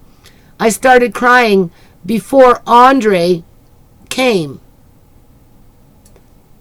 But when I saw him walk in the door, I ruptured so many tears from my eyes that I ran towards him to pick him up and kiss him all over his face. That day was the happiest in my lifetime, and every other time that follows in seeing Andre. Having Andre away from me for any length of time really breaks my heart, and when I get to see him, my spirit was immediately lifted. I can actually say Andre looked normal and was responding in the ways that he usually does. He was identifying objects as always, like the TV, house, table, books, cars, etc. He was communicating to me good as he was letting me know what he wanted. He was replying to me, talking to him, and he was aware of everything. Consequently, I did find that Andre had been cared for incompletely due to the reaction on his skin. The woman that currently has Andre not only knows nothing about him, but she knows nothing of how his body reacts to certain treatment, such as baths and diaper changes. In my family, we have a history of sensitive skin, especially myself, Sierra, my mom, and Andre. Andre being a baby already with sensitive skin by genetics, he needed to be cared for properly. Oh my God, Tisha and ShaMay, just always cream. Even Amari, they're creaming all the time, creaming. When we bathe him, we use a mild soap in warm water. After his bath, we would thoroughly dry him with a soft towel and lotion him down using a light water. After his bath, a light cream. Sometimes, after his bath, we would thoroughly dry him with a soft towel and lotion him down with a light cream. Sometimes we would use baby oil as a weekly treatment for him with a little bit of baby powder to pat on so that he would not have dry skin. His bum in particular needs special care as Andre can get diaper rashes easily. But he never had a diaper rash, people. He can get them easily, so it was always preventable, right? They pampered him, so he never got one. But he got one when he was in foster care, and when he got it, I kind of told you what happened with that. Sometimes we'd have to use baby oil, okay, treatment for him with a little bit of baby powder to pat on so he would not have dry skin. His bum in particular needs special care as Andre can get diaper rashes easily. We would wash his bum gently with mild soap, then we would dry him with a soft towel and let him air dry for 10-15 minutes, because that's what I tell my kids, to ensure that there is no moisture so that his skin can breathe. After that, we would put diaper rash cream on his bum if he needed it, or pat baby powder on his bum to give him a soft feeling so that the diaper would not irritate his skin. However, when I was with Andre, I seen that he had dry skin on his arms and forehead, in which time I then looked at his back and legs, and I was really mad. Andre has extremely soft skin, but because he is being cared for differently, the skin on his arms and legs felt rough. I then looked at his back and saw that Andre had very tiny little bumps on the upper right-hand side of his shoulder to lower back. When I felt it multiple times, it had a grainy kind of cream of wheat feeling. Andre needs to be properly fostered, and no one knows how to do that except the family, as we have done so Andre's whole life. Andre and I loved to sing together, so we sang The Wheels on the Bus, his favorite, Old MacDonald Had a Farm, and songs from my phone. He was playing with his cars, going vroom, vroom, vroom, as him and I were racing to finish the line. We made pictures. Andre does the cutest little thing, but one of the biggest reasons why I love him with all my heart, he colored 2 pictures all by himself. When he was finished, he folded them and put them into my pocket and then kissed me on my cheek. When he did this, I felt content. By doing this, he let me know he is still him and that he loves me. Andre always makes stuff for us, whether it is a picture or his own little meal creation. He puts it in our pockets, puts it in something and then gives it to us, or he takes our hands and place it on the palms, depending on what he feels is best way to hand it to us.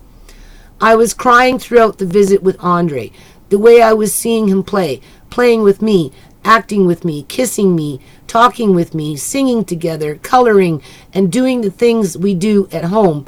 I mesmerized Andre being at home. I wondered what it is my family did to deserve Andre being taken away. We didn't know, people. Anyway, who knows?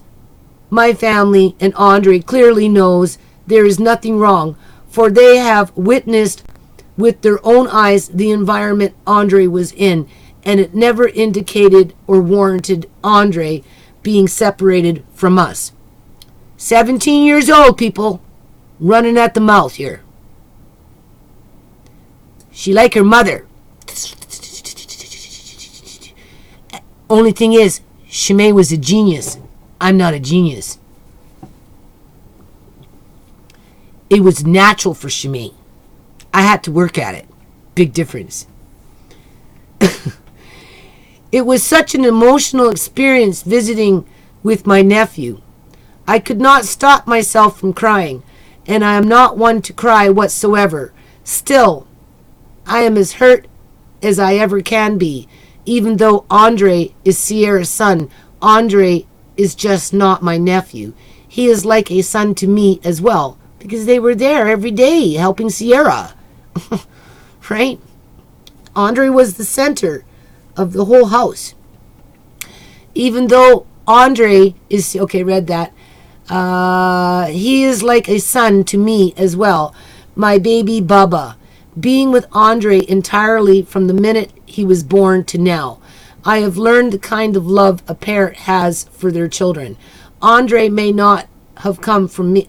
Andre may not have came from me, but looking after him and building a bond with him ever since he came into this world has created a love in me that only Andre holds.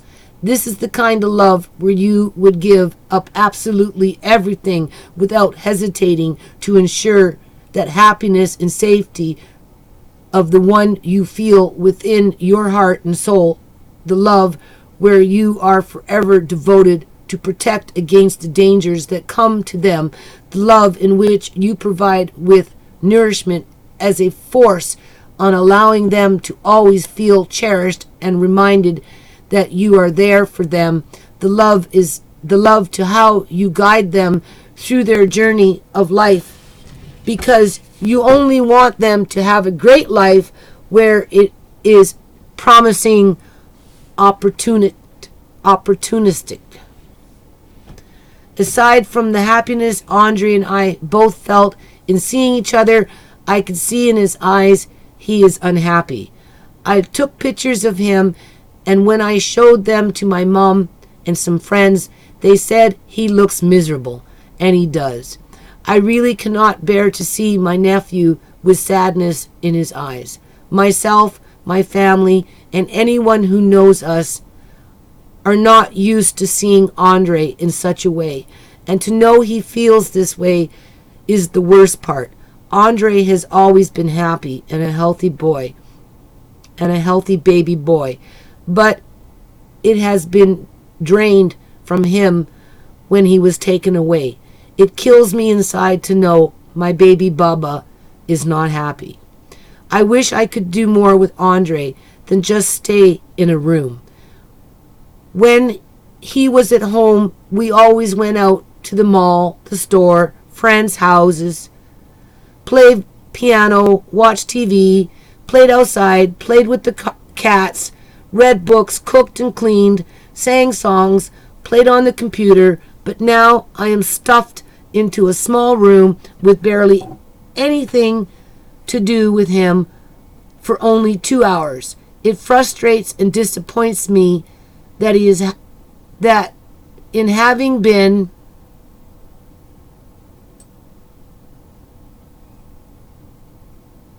always active with Andre, I am now limited with the things I can do with him, especially when I can hear him asking me and telling me that what he wants to do, but all I can say to him is, no, baby, we cannot do this right now. Maybe next time. As he grabs my hand, he was 28 months old, people, tugs on me and continues to plead to me on what he wants to do. When the time came for the visit to be over, I wanted to latch Andre onto me as much as I could and say, no, you cannot do this. No, you cannot do this. I am taking my nephew home. But of course, I could not do that. I met with Shalonda, foster care worker. She asked me, are you ShaMay? I said yes. She replied, Andre's always calling your name. Who is Tisha and Nana? I said to her, Tisha is my little sister and Andre's younger auntie, and Nana is my mom and his grandma. Shalonda then said, Andre never stops calling for you guys. He says, just rub it in the face, right, Shalonda? Just rub it in the face, right? He says all your names every day, all the time. As Shalonda grabbed his hand, and this woman was huge, okay? and started to pull Andre out of the door. Andre started to cry and call my name. I told Andre, I know, baby, I love you with all my heart. All I could do was watch him being taken away again. I never felt so much pain in my life. I cried right then in front of everyone. I hated the fact that my nephew was crying and calling for me, and for once I could not come to him. I could not pick him up and say, it's okay, baby, I am here. I could not take him home. All I could do was watch him go and me not coming after him. For Andre to call and cry for me, and for me not being able to come to him, it puts an extreme amount of negative thoughts into my mind as to how he feels and what he thinks about. I know my nephew loves me, and he knows I love him and will do anything for him, but he has never had to go through me not coming to him or talking to him. But he has never had to go through me not coming to him or taking him home, especially when he needs me the most and requests out my name in his voice and emotions. I'll read this one and then I'll see what's going on, and then we'll probably call it quits, right? Assuming, is this still working? Let me see. Are we still on? Okay, let me read a little more. January 31st. This is 15 days after they took Andre, okay? This is my second visit with Andre. I am apprehensive that he will have changed.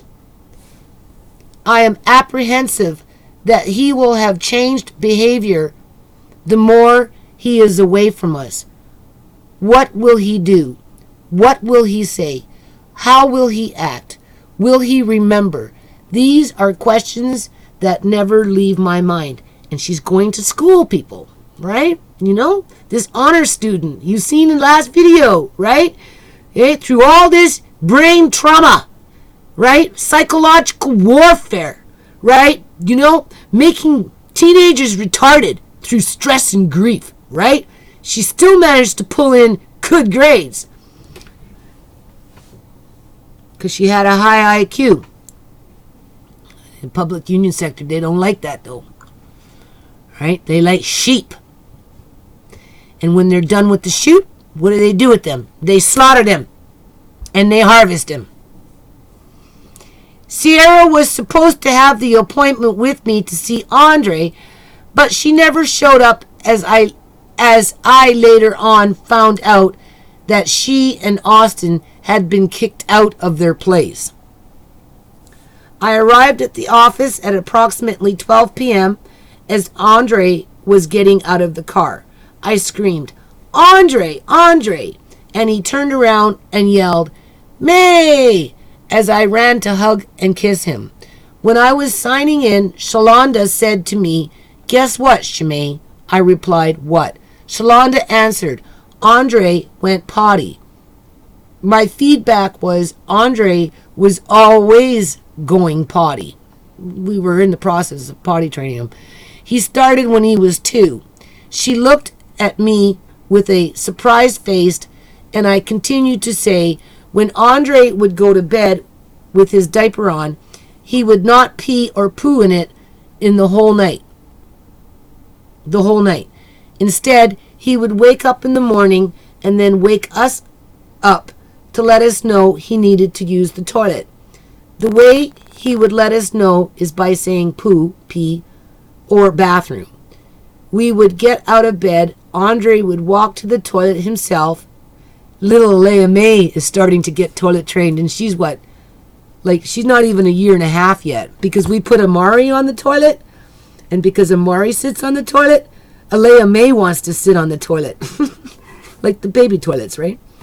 And Tisha's like, oh, she's not toilet trained yet. I said, Tisha, how old is Alea May? Oh, I don't know. Like, I think 15 months old. I said, Tisha, Alea May is 15 months old. She's a little young to be toilet trained just yet. Like, you know, because she doesn't go to the toilet every time. And I'm like, Tisha, she wouldn't. She's 15 months old. But apparently she is using the toilet at 15 months old. It's a hit and miss. She gets it half the time and the other half the time she doesn't. Because she sees Amari sit on it, right? So she wants to be a big kid too. So Alea May is 15 months old, I think. And yeah, she's half toilet trained already. So it's possible, people. Where am I?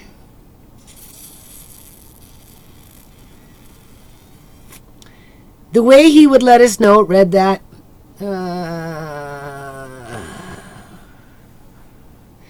He would be proud of himself as we praised him blissfully. What a strong word for a 17-year-old. Blissfully. We praised him blissfully. And we were so pleased that Andre knew how to hold it, notify us that he needed to use the washroom, and then go potty by himself. Shalanda's surprised face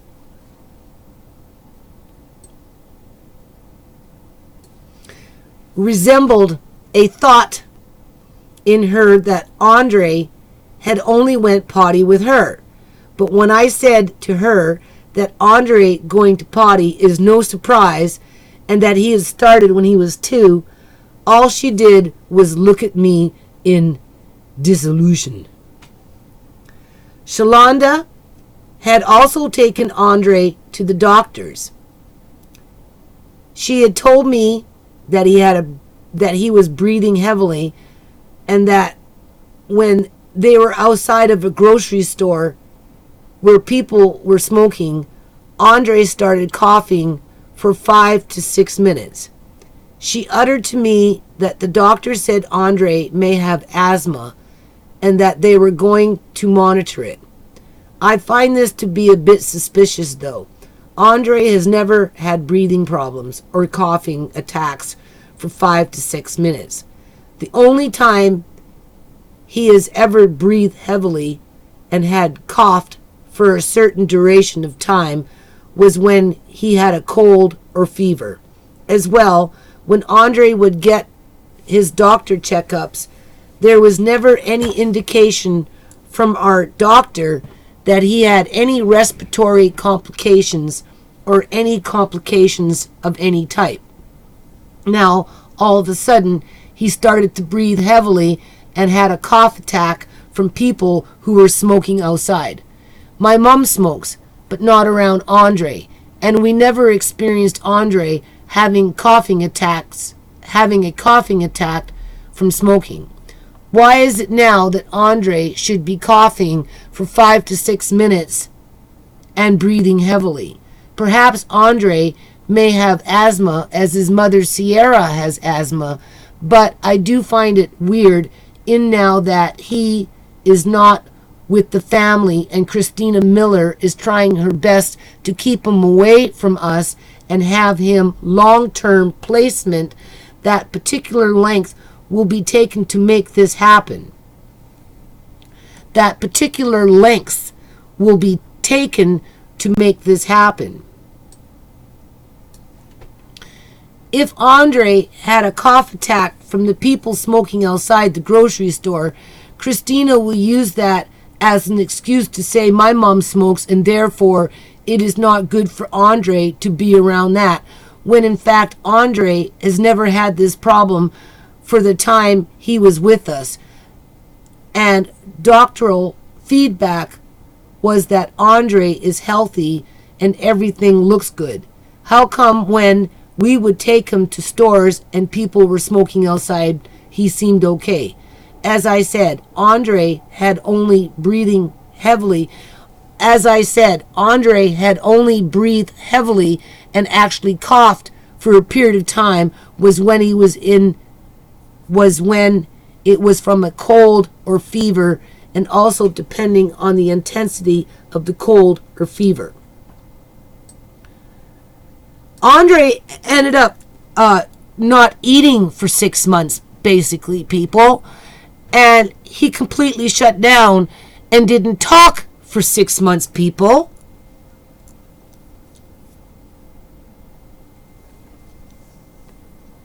It started to scare them. Seeing my baby nephew for the second time since he was taken away, and him being away for 17 days altogether, I could really see his changed feelings. He looked unhappy. He looked unhappier than what he looked like the last Thursday when I visited with him. All Andre's life, the family, particularly me, had always taken pictures and videos of him. Andre was always happy, especially when he is on camera. Anyone who looks at his pictures and videos could immediately tell he was happy baby just from seeing the biggest smile he had, the light in his eyes, the shine on his face, and the life he displayed in those pictures and videos. It was apparent that he was simply happy. Though, when I take pictures of him on the visits, he is not the same little happy child we all know. He does not have the look of life on his face anymore. When he smiles at and laughs with me, he only smiles and laughs because he is happy for the moment, for the moments he can spend with me, not because he continues to be happy like he once was. His eyes are burnt out. The light has gone away. All I see in his eyes now is tiredness, lacking of everyone he misses, confusion as to why he is not with us, and why I am not bringing him home at the end of the day, and a sadness that I never thought I could see in Andre. It is almost like he has been in a dark room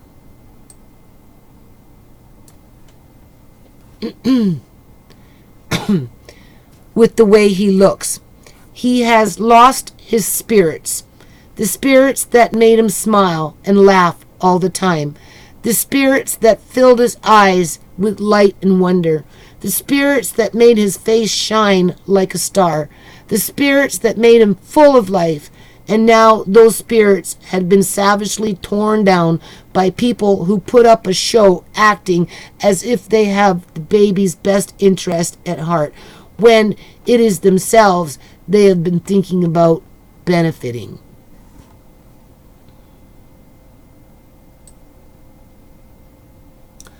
I am crying as I write this, writing about my nephew and his unnecessary dejection that was brought upon him and the family for no legitimate reason at all.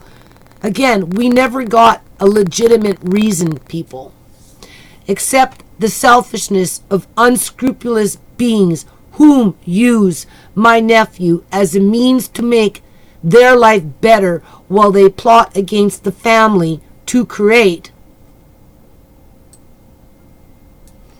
deceptive documentation to keep Andre away for as long as possible, as they continue to front by telling us we're working with you, when this has never been an intention by these people from the start.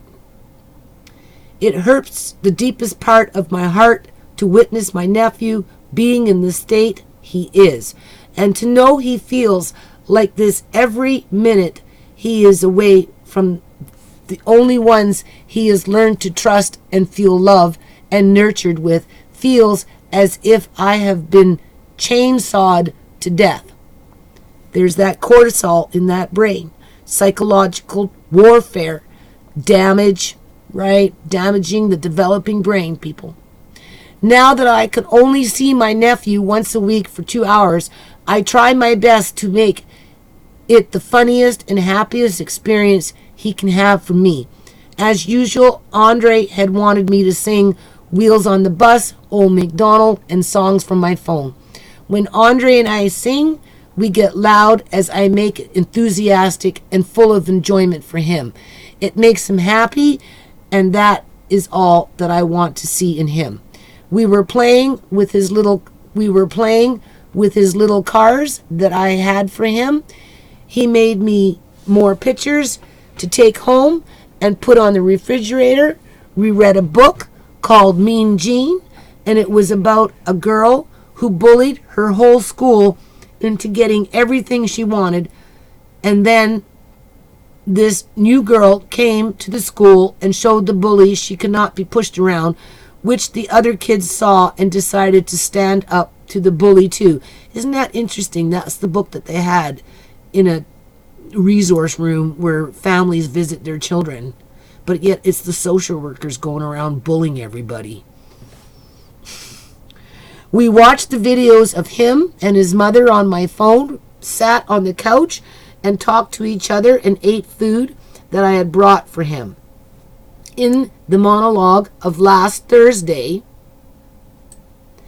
and this was something she did on her own, people. I didn't ask her to do this.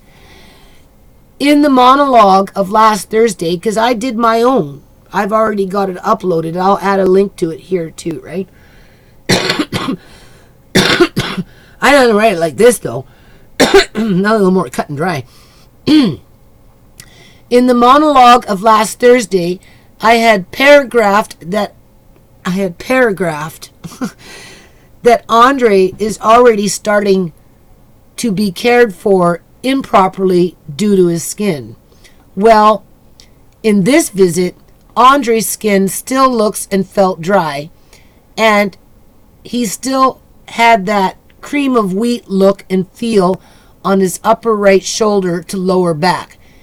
My kids are like anal about having soft skin, right? Amari gets really pampered too, right? Tisha really pampers him. If ShaMay was here, she'd be, right? Not me. I'm take it and go, right? But my girls look after the babies pretty good. I never had to worry about that. Sierra was good too. All the girls. And just a girl thing, right? Not only this, but I believe Andre is not getting the foods he needs and nutrition he requires. I am under the impression that he is being given minimal amount of food. Growing up in my household, there is always food in the widest variety. We all have large appetites, and it followed into Andre. When Andre was here, he was constantly eating. He would eat breads every single meal that was cooked. Cookies, sandwiches, crackers, cheese, soups, noodles, yogurts, vegetables, fruits, and meats. And Sierra loved to cook, people. That's one thing Sierra's like really, really, really good at. Sierra's one mean little cook, and she was cooking all the time. She'd give Andre food all the time. And then, of course, after Sierra was gone, my kids like to eat, right? He would drink liquids like water, juice, smoothies, ginger ale, tea, and milk. Although one particular beverage he always had was milk. Andre would get 2 bottles of warm milk every day. One for when he eats a meal or when he wakes up, and one for when he goes to bed. In between those 2 bottles of milk, he would have cups of milk whenever he wanted it, which was all the time. Altogether, Andre would drink 3 to 4 bottles of milk a day. Andre loves milk. However, throughout the whole entire visit, he was literally yelling for milk, like he had only tasted it once in his life. It was the type of yell when you taste or experience something once in your life, and it was so good that you want it again. But the more you do not get it, the more you want it, and the more you become fanatical over it. Andre was yelling for milk and going into a frenzy over it, pulling on my pants and grabbing my hand because he wanted milk. I did not have milk with me, and all I could say to my nephew was, "No, baby, I am sorry. I do not have milk with me." Me saying no to Andre made him even more frustrated and fanatical over milk. Seeing him do this leads me to believe Andre is being deprived of food, especially the foods he loves. When I said Andre eats a lot because of his appetite, I mean he can eat, and because his father was the same way. And again, Sierra liked to cook and was always giving him a selection of food. And then if it wasn't that, it was the girls. And then, of course, there's me, right? And then, of course, Uncle John, Uncle John and Uncle Marcaine, they like to eat too, right? More frustrated and fanatical over milk. Seeing him do this leads me to believe Andre is being deprived of food, especially the foods he loves. When I said Andre eats a lot because of his appetite, I mean he can eat and eat and eat. It runs in the family.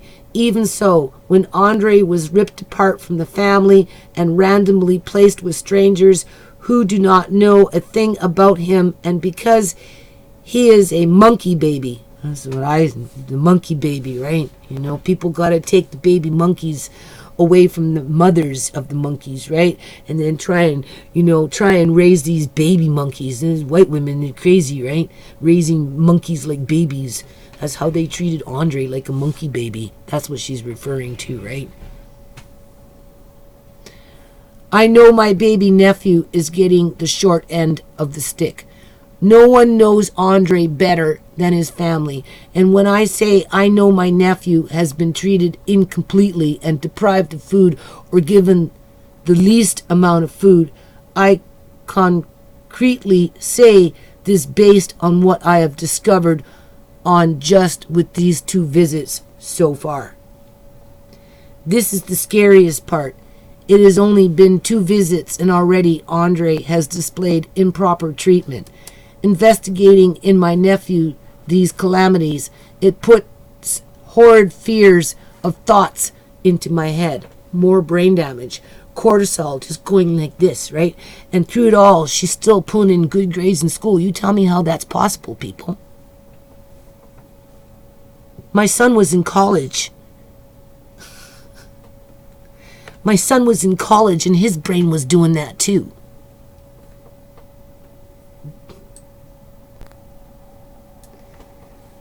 For example, since Andre has a big appetite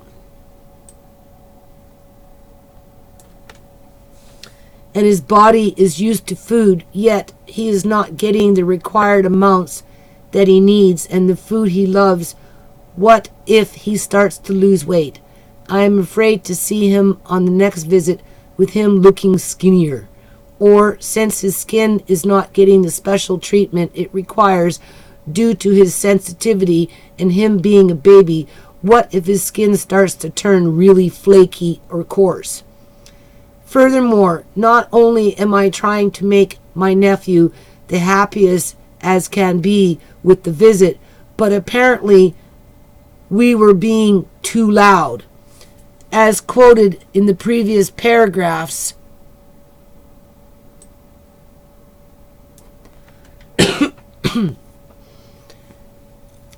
now, there's no credit to the public school system teaching my daughter how to write like this, okay? She did that on her own, people. As quoted, because she was gifted.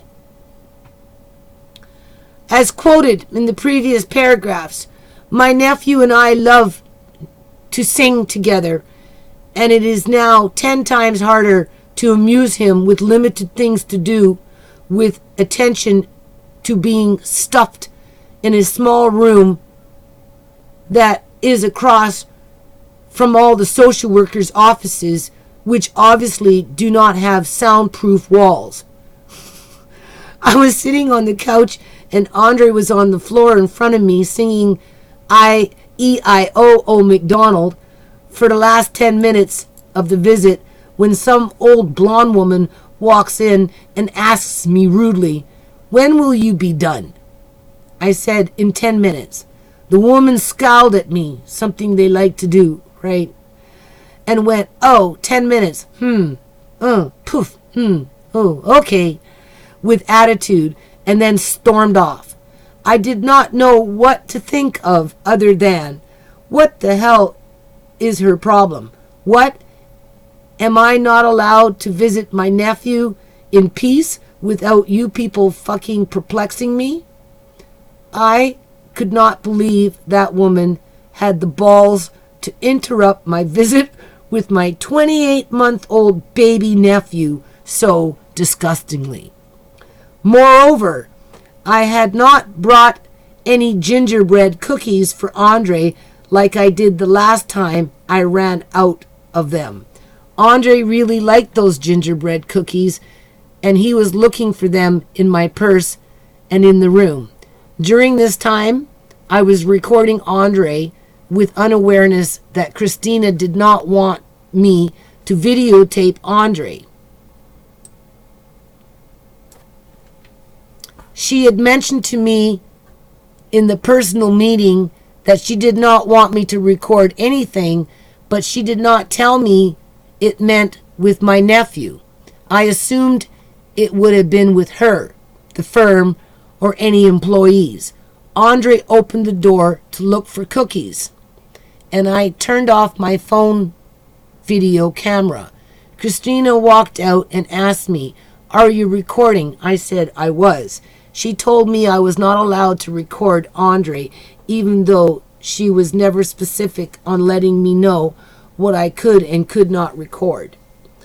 After I got Andre back in the room, I was furious that I could not take videos of my own nephew. It is obvious these people are hiding something if they prohibit me from videotaping my nephew. It is one thing that I can barely see my nephew now, but it is another thing if I cannot even create a memory or a history for my family and I to look at while Andre is not here. How we doing? Oh, hold on. Maybe I should move that. Hold on. Kind of. There we go. Sorry about that. Oh man, come on, where's my mouse?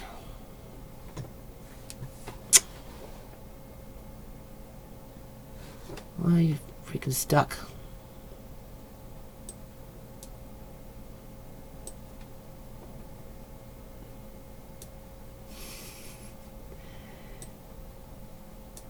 Oh God.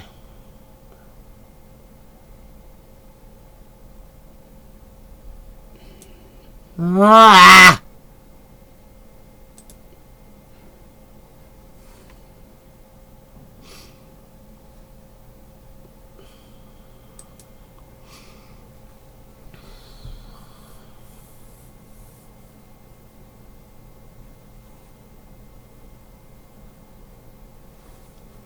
Andre has a good memory.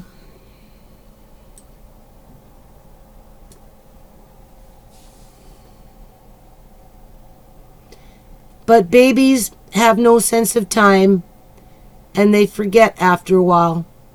Andre always calls for us, but this visit he did not call that much. He did not really say Tisha, Nana, or Marcaine. He did not even call for his mum that much. He only said Tisha and Nana about 2 times. Each, and 2 mums when we were watching a video of his mum and him. He is slowly starting to forget about us. Andre has always called for his family, whether it is me, Tisha, his mum, Nana, grandparents, or Marcaine. The last visit, grandparents meaning Uncle John and Auntie ShaMay. Uncle John and Auntie Joan. That's what she meant. Right? The last visit I had with him, he was calling everyone a lot. But in this visit, he barely said anything at all. He stopped talking, people. He stopped talking for 6 months. They got scared and put him into speech therapy. And then they tried to gender confuse him.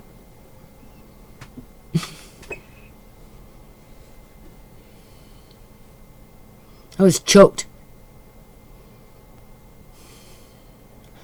I don't know what's wrong with the public union sector, but there's definitely something fucking wrong with them.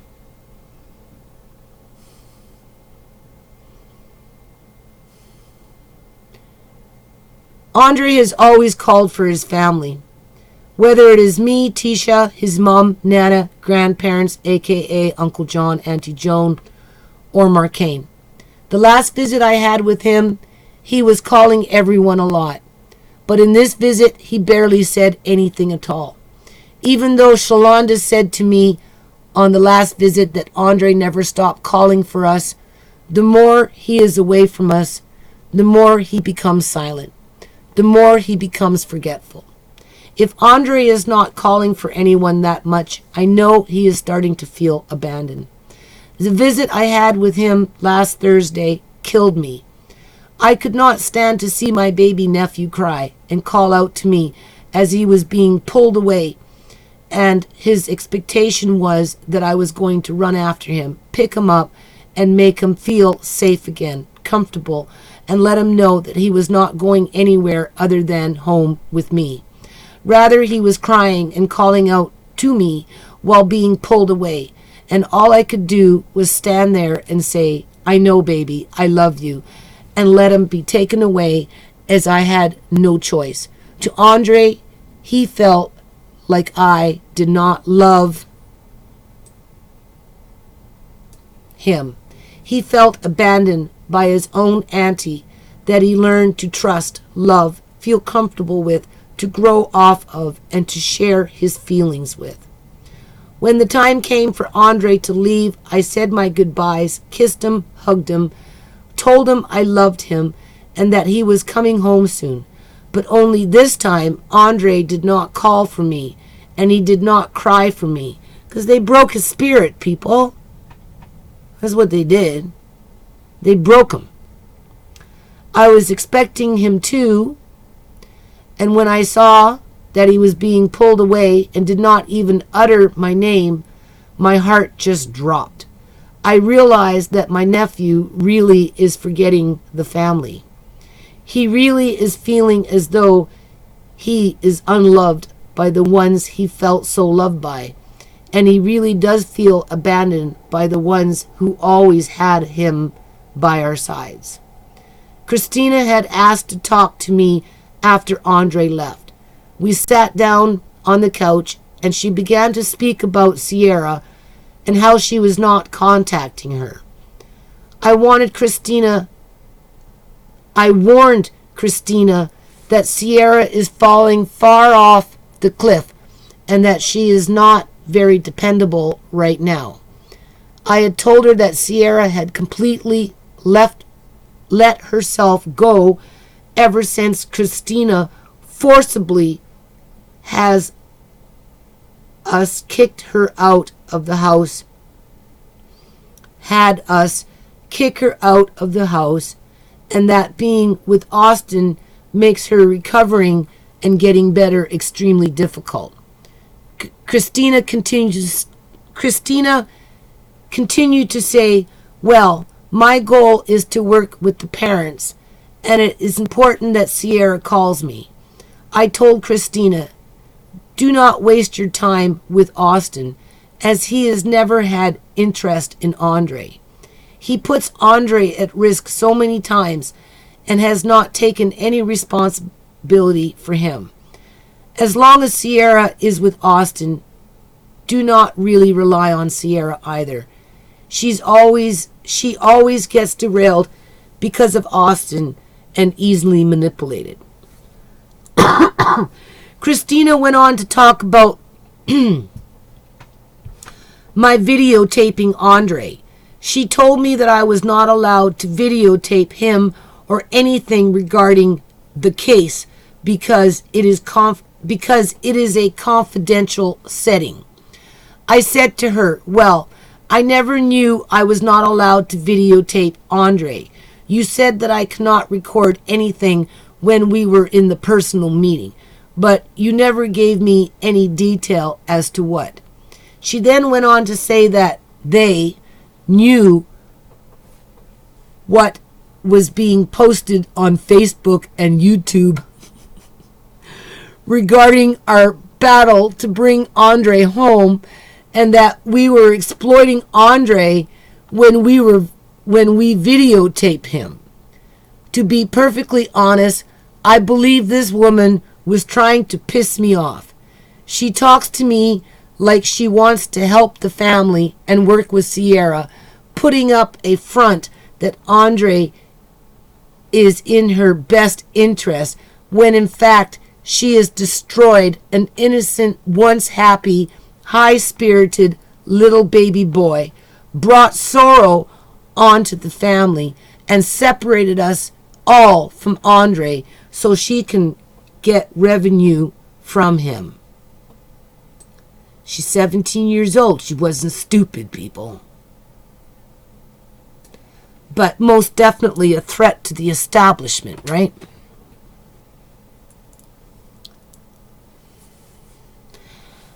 When I heard her say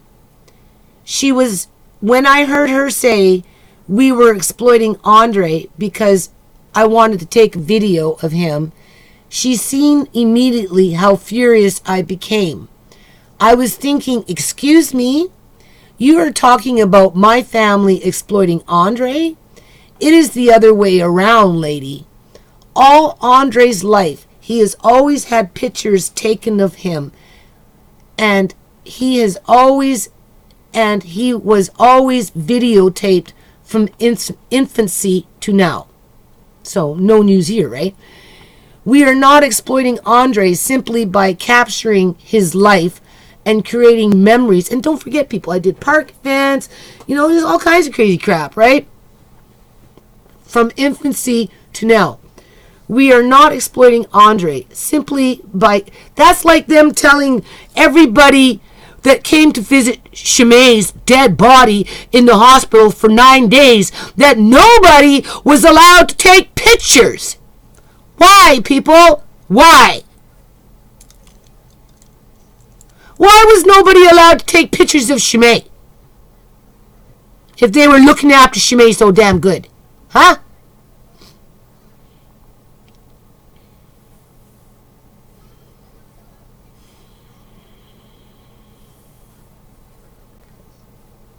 We are not exploiting Andre simply by capturing his life and creating memories and history of him as he grows older, just like any family would. You people are the ones exploiting Andre because you not only stole him from us without any legitimate and justifiable reason, but you misled the whole family since the time he was born by being two-faced on one side, telling us that we're working with you and making us think Andre is staying home, and on the other side you were secretly plotting from the minute he left his mother's womb to apprehend him from our home and use trickery to carry it out. It is sick. What got me even more infuriated with rage, there's that cortisol, more brain damage, right, was when she said we were too loud. Christina expressed to me, obviously you and Andre have a strong bond, but the other social workers could hear you guys singing and talk, and it bothered them as they were working. I was morbid. What the hell are you telling me, Christina? First, you forced me into a little dinky small room with my nephew with shit fucking all to do. Tell me I cannot take videos of him because we are exploiting him, when in reality it is to protect your own deceptive asses. Present yourself like some social worker who wants to save the children and families as you secretly plan to destroy children and families, and then tell me that I need to tone it down? And now she's yelling. I did not ask to be stuffed into a small room that is across from every social worker office, which clearly is an unsound-proof facility with nothing to do. Do not tell me I need to tone it down, considering how hard you have made it for my nephew and my family, considering how you have ruined what we have established since Andre's birth, considering that Andre and I have barely anything to do in the visit. Do not sit here and tell me to tone it down in the fucking room you forced me in. It is not like I can take my nephew home, the store, for a walk, or to a friend's house, because you made sure that does not happen. Of course, this is only what I was thinking. All I could say to Christina was, okay, okay, okay. What kind of people take pleasure? That's the question, people. What kind of people take pleasure in ruining a child's life? What kind of people take pleasure in bringing sadness and dejection on a child? What kind of people take pleasure in creating long-term psychological and emotional problems to a child? My nephew is one of those children right now. My baby nephew, Andre, is being stripped of his innocence, love, nourishment, trust, confidence, belonging, and well-being every minute he continues to be held hostage by savage people. Okay, so we're on page 13, February 5th, 2013. I'm going to stop reading for now. Maybe I'll come back and read the other half tomorrow or the next day. I will add this link to this video. Let me see where we're at with this. It says 4 people watching. That was 2 hours ago. It is, oh my God, 2 o'clock in the morning.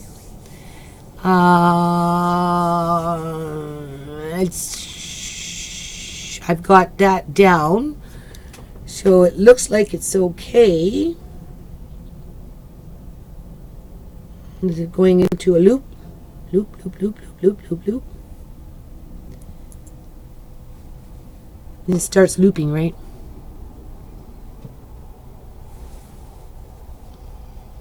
So basically, that's all I wanted to do. So what I'll do, I'll just run this down. You can see there's more. More. It goes all the way down to 29 pages, people. Let's read the last page. We'll read March 14th, 2013, and March 15th, and we'll end it there. March 14th, 2013. This is page 29. I could not make this appointment as I had an appointment scheduled by my school to give blood around the same time as seeing Andre. ShaMay was a blood donor. Imagine that, 17 years old, being a blood donor through the school system.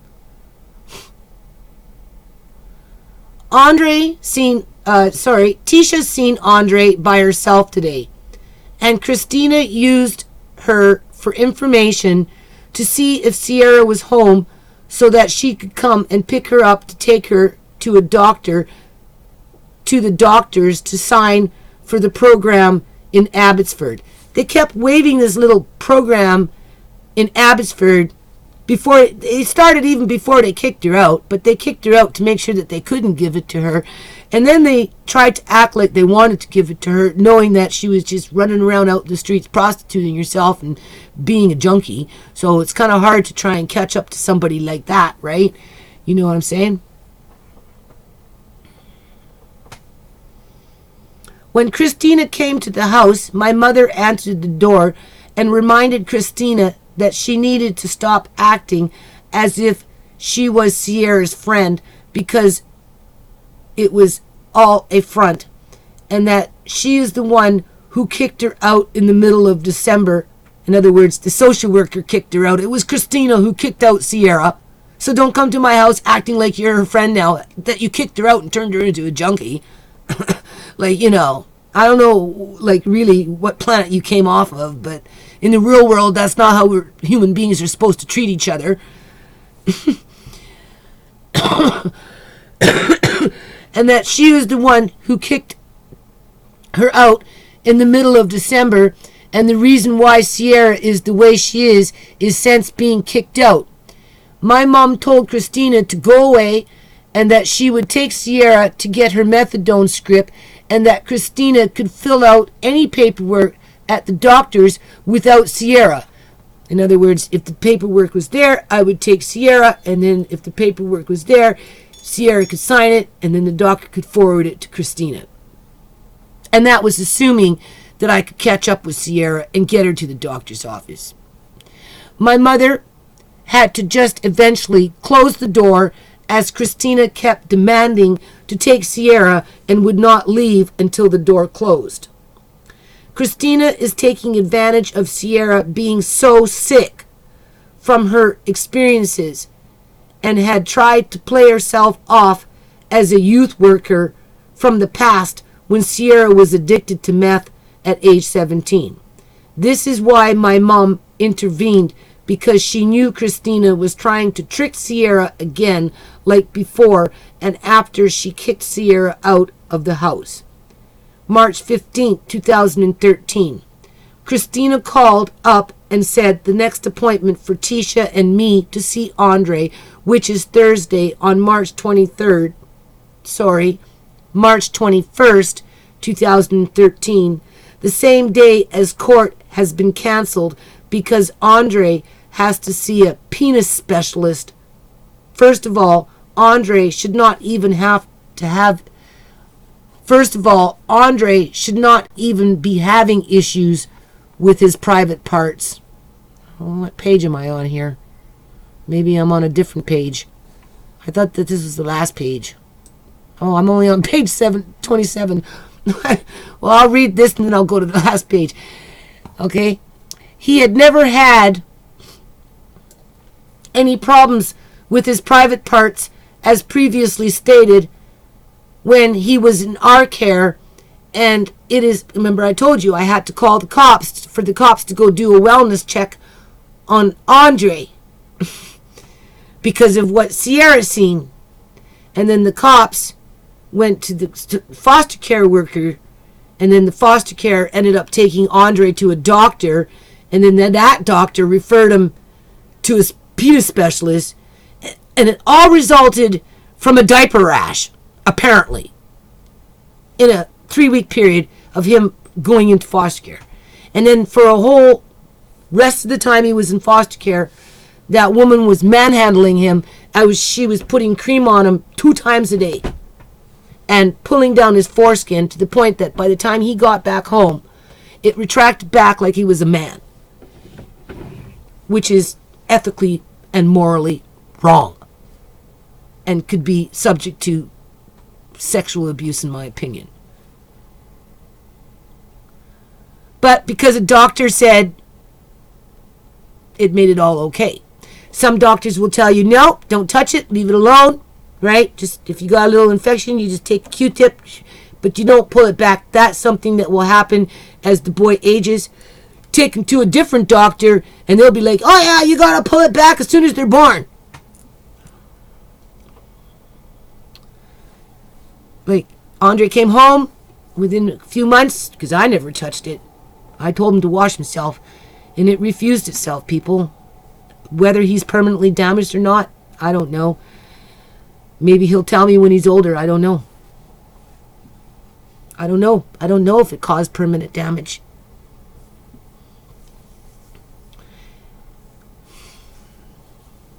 Any problems with his private parts, as previously stated, he didn't have any when he was in our care. And it is awfully suspicious that he should have problems with his penis in the system's care. If Andre is having to see penis specialists now and is having problems with his genitals, how is that care?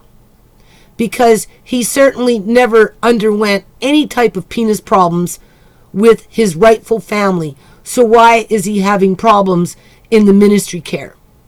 There are many reasons to believe that my baby nephew is either being sexually abused or being hurt out of spite. Secondly, why did the appointment... There's that brain trauma, right? Psychological warfare, right? You know, kill off the brain cells, right? Get rid of the fucking threat to the establishment, right? Make them retarded. Make them want to go out and do drugs and drink and commit crimes and sell themselves out on the street, right? So you can feel good about yourself when you go to work in the morning and try and help the ones that you destroyed, right? There are many reasons to believe that my baby nephew is either being sexually abused or being hurt out of spite. Secondly, why did the appointment have to be scheduled on the day that Tisha and I are supposed to see Andre? Out of the 4 other working days of the week, Monday, Tuesday, Wednesday, and Friday, why does Christina pick our days to see Andre? I guess the appointment got canceled because you had to go to the doctor, right? To the penis doctor, so they girls didn't get to see him. I don't know. It is a simple answer. Her motive is to keep us separated from him in any way she can, so he can continue to acquire his Stockholm's syndrome, so he learns to love his captors. Cinderella complex, right? This is severely disheartening. Any other day could have been scheduled for Andre's penis appointment, but but Christina uses Andre's penis appointment as I'm just reading it the way she wrote it.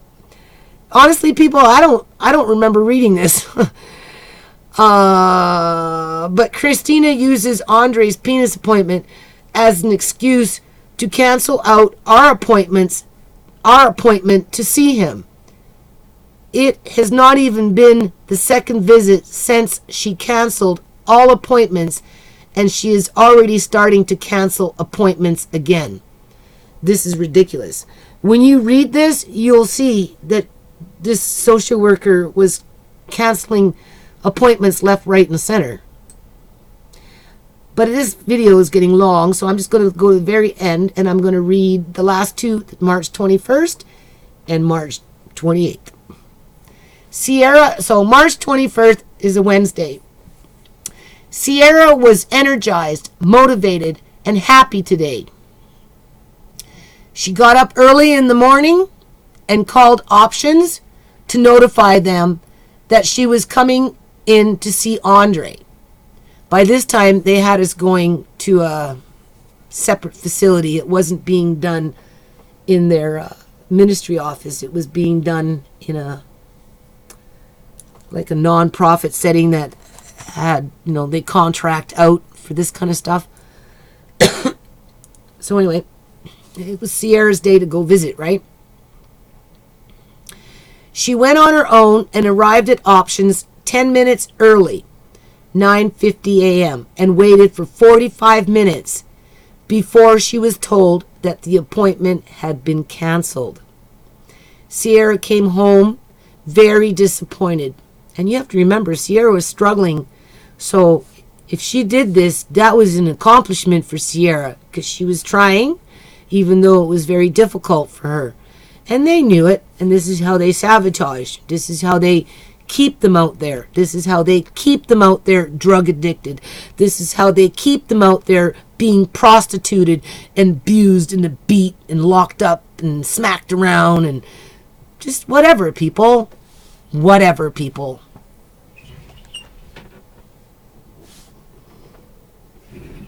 Manufactured poverty. Okay?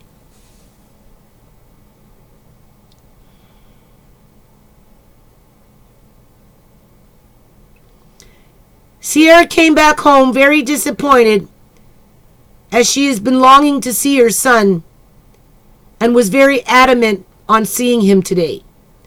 She made the extra effort of being early, waited patiently for 45 minutes, only to be told that she was not going to see Andre today.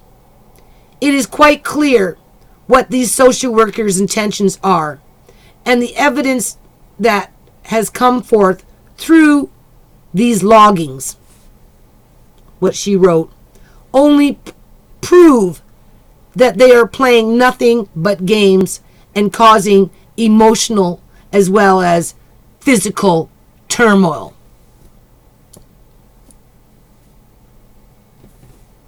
March 28, 2013, Thursday. I called Christina's line to inform her that we were on our way. I guess it was their visit. But she did not pick up, so I left a message. When we had the lunches ready, I remember the girls making lunches, but as always, we were skeptical as to whether we could see Andre or not. I have video of ShaMay and I talking about that, people, as I'm doing the wipeout boards back in the day. Okay. We arrived at the office at 10:40, only to be thrown off once again as to seeing Andre. Christina was not in her office, and I had told the receptionist that I had an appointment with Andre today. She told me that there is no appointment today and that they have been suspended, which means there is none. Hopefully, this means that they are transferring offices, because we put a request in to transfer offices, people.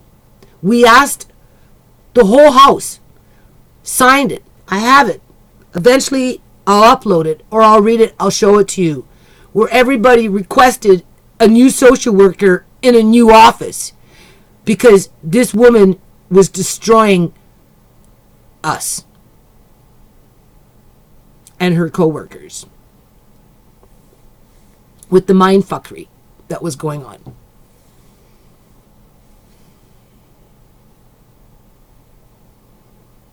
Hopefully this means that they are transferring offices, because we had faxed the letter as said to the lawyer on Monday. We have not had any response from the lawyer or the North Surrey Family Service Center yet, but we assume someone will contact us. We want Andre home.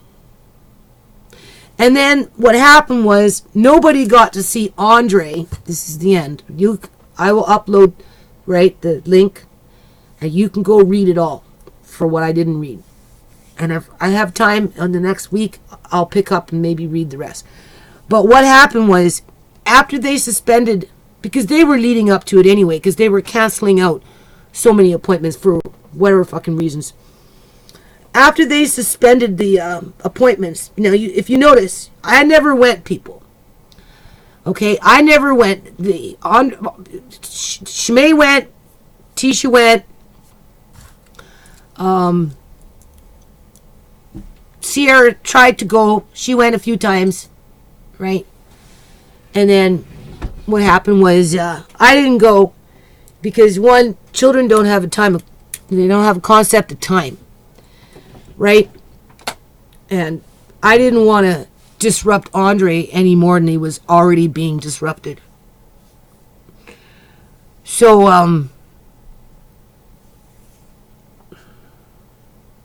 I just stayed away.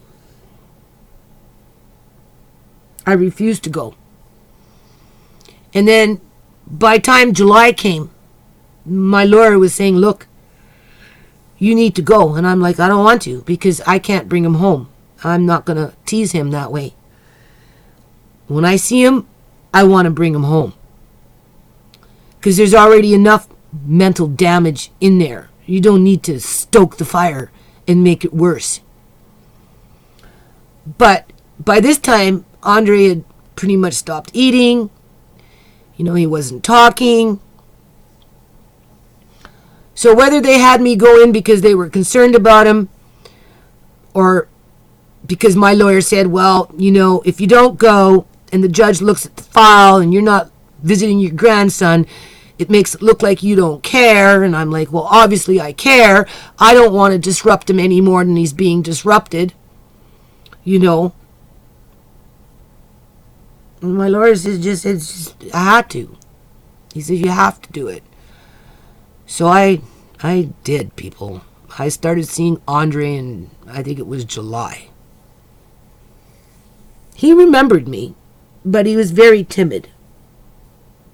Very, very timid.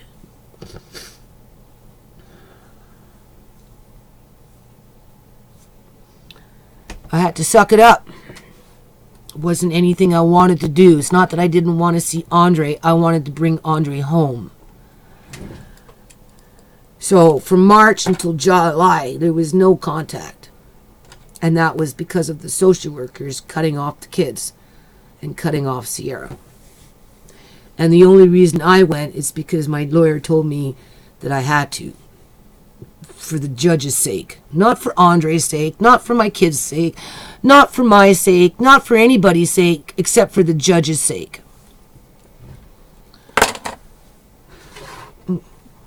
Stupid. This is what we call a civil society. This is what we call civil society.